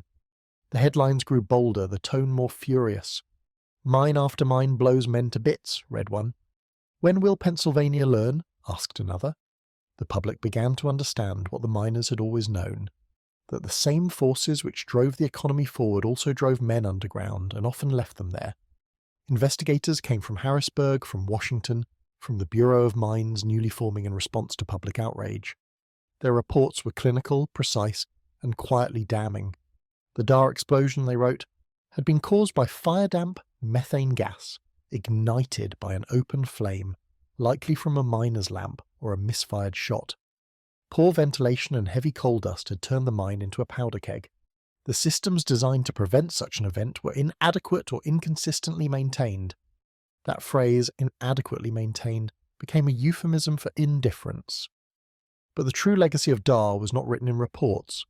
It was written in the way America began to change its relationship with Russie, with work, and with the men who bore the nation's weight in darkness. The Darr explosion helped transform safety from a suggestion into a science. Before 1907, mining safety was left largely to companies themselves. Each mine was its own kingdom, ruled by production quotas and local custom. The few state inspectors that existed were overworked and underpaid, responsible for hundreds of sites scattered across mountains and valleys. Their visits were brief, their authority limited. When accidents occurred, companies blamed workers blamed fate. But after Darr, public anger reached a boiling point. In the first weeks of 1908, Pennsylvania legislators introduced a wave of new safety bills. They called for stricter inspections, mandatory training for fire bosses, and the prohibition of open lamps in gassy mines. Coal operators resisted, of course, arguing that too much regulation would cripple the industry.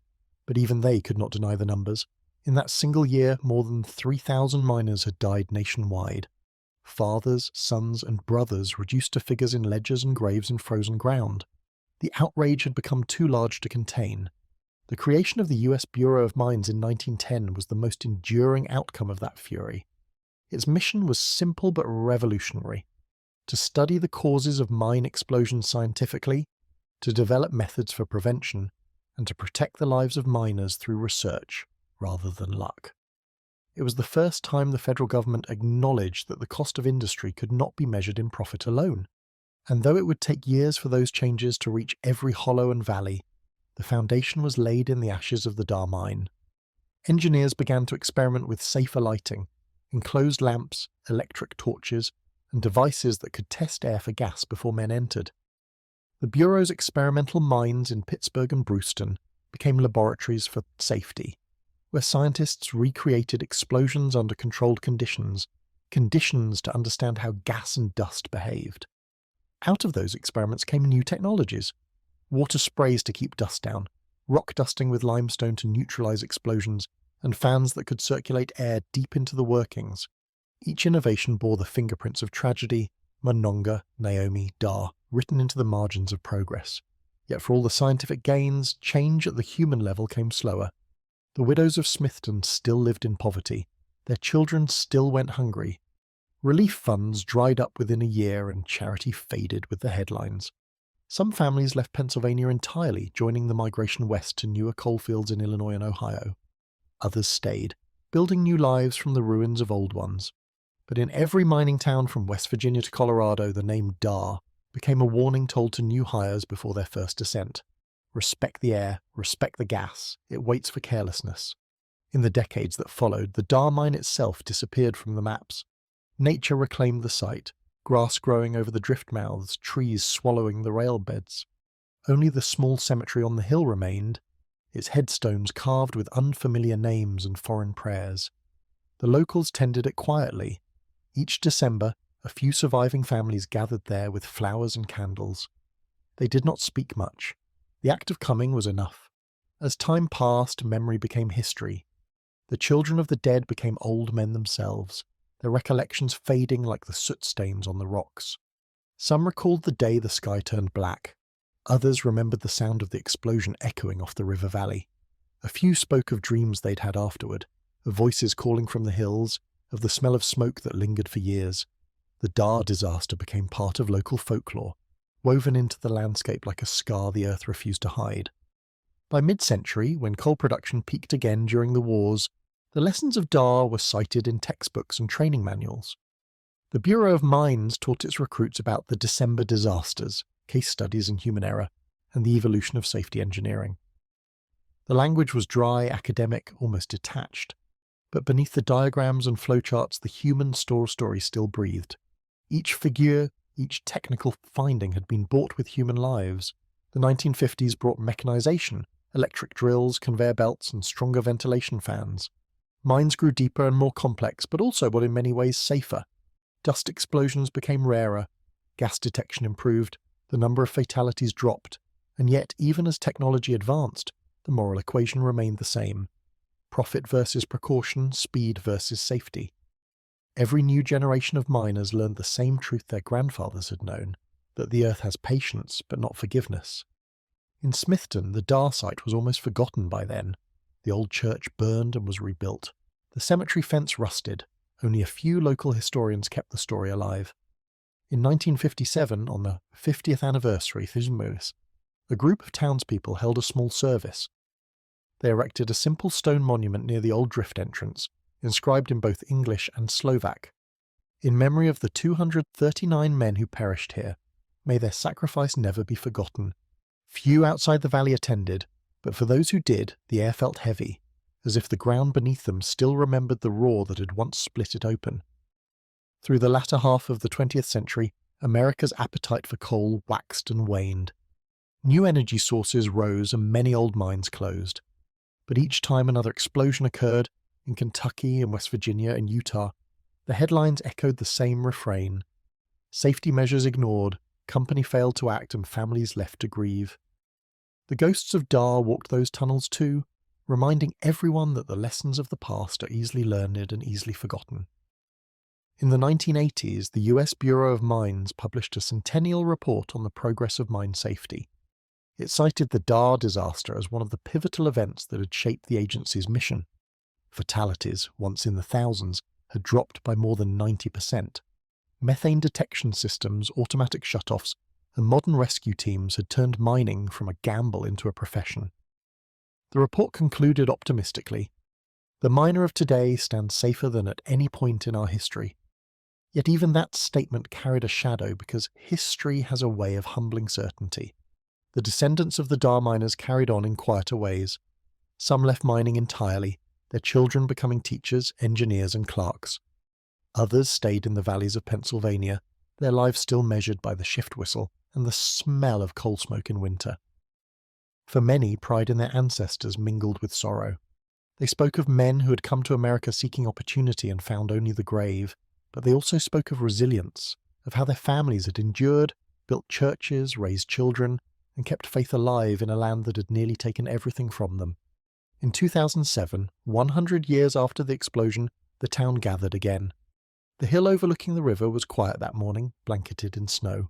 A new monument had been built, a polished granite stone etched with all the 239 names, finally recorded in full. The descendants came from across the country, some from as far away as Slovakia and Hungary. They carried old photographs, letters, and rosaries that had belonged to the men who died. When the ceremony began, the bells of St. Nicholas tolled once more, their sound carrying over the water just as it had in 1907. A priest spoke of faith and endurance. A historian read from the eyewitness accounts. Then, as the crowd stood in silence, a coal miner from a nearby operation stepped forward. He wore a hard hat and carried a small lamp. Without a word, he placed it at the foot of the monument and turned it on. The soft yellow glow illuminated the names carved into the stone. reflecting in the snow like a flame reborn. It was a symbol not of destruction, but of remembrance, the light that ennuis after darkness. The Darr Mine Disaster remains one of the worst in American history, yet it is also one of the least remembered. Its victims were immigrants, their voices lost in translation, their stories scattered across archives and family lore. But every safety law, every regulation, every flameproof lamp owes something to them. Their deaths were not in vain, even if their names faded from the nation's lips. Today the site lies beneath forest and moss. The air is clean again, the river runs clear, and the hum of machinery has long since ceased. But if you walk there in winter, when the leaves are gone and the wind cuts low through the valley, you can still see the outline of what once was, the faint depression where the drift mouth collapsed, the old rail bed leading nowhere, the rusted hinge of a door that once held back the breath of the earth. History does not heal, it teaches, if we listen. The Darr Mine taught a country what happens when progress outruns compassion, when the demand for more becomes a demand for everything. It taught that safety is not charity but responsibility, that the true cost of power is measured not in tons of coal but in lives remembered and laws written in their honour.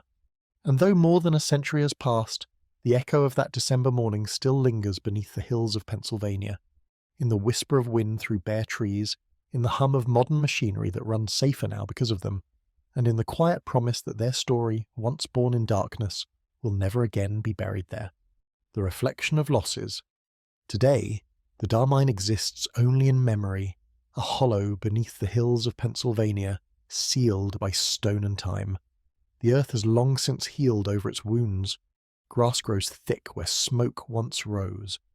The Yogiogany River flows quietly past, washing away the last trace of ash.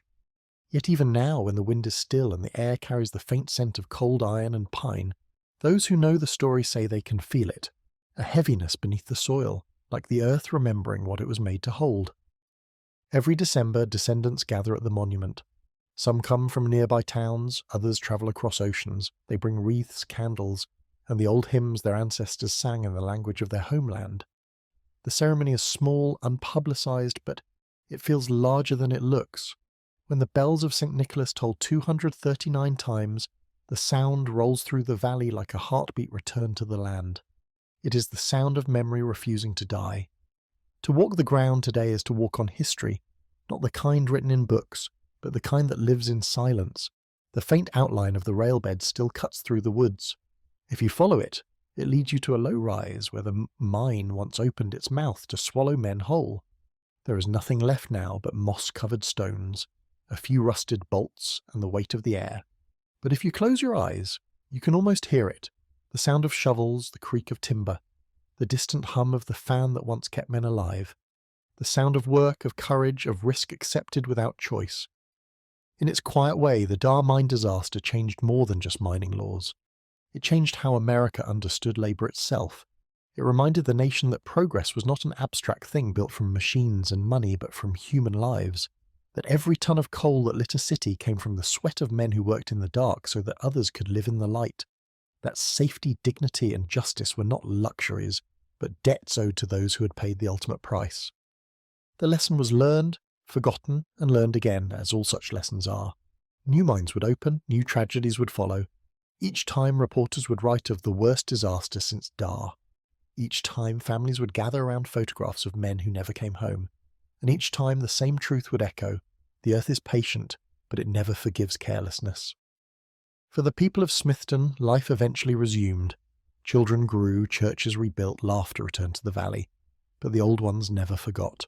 They would sit on porches at dusk, staring toward the hills, their stories slow and steady. "That's where your grandfather worked," they'd say. "That's where the hill caught fire." They spoke softly, as though the mine were still listening.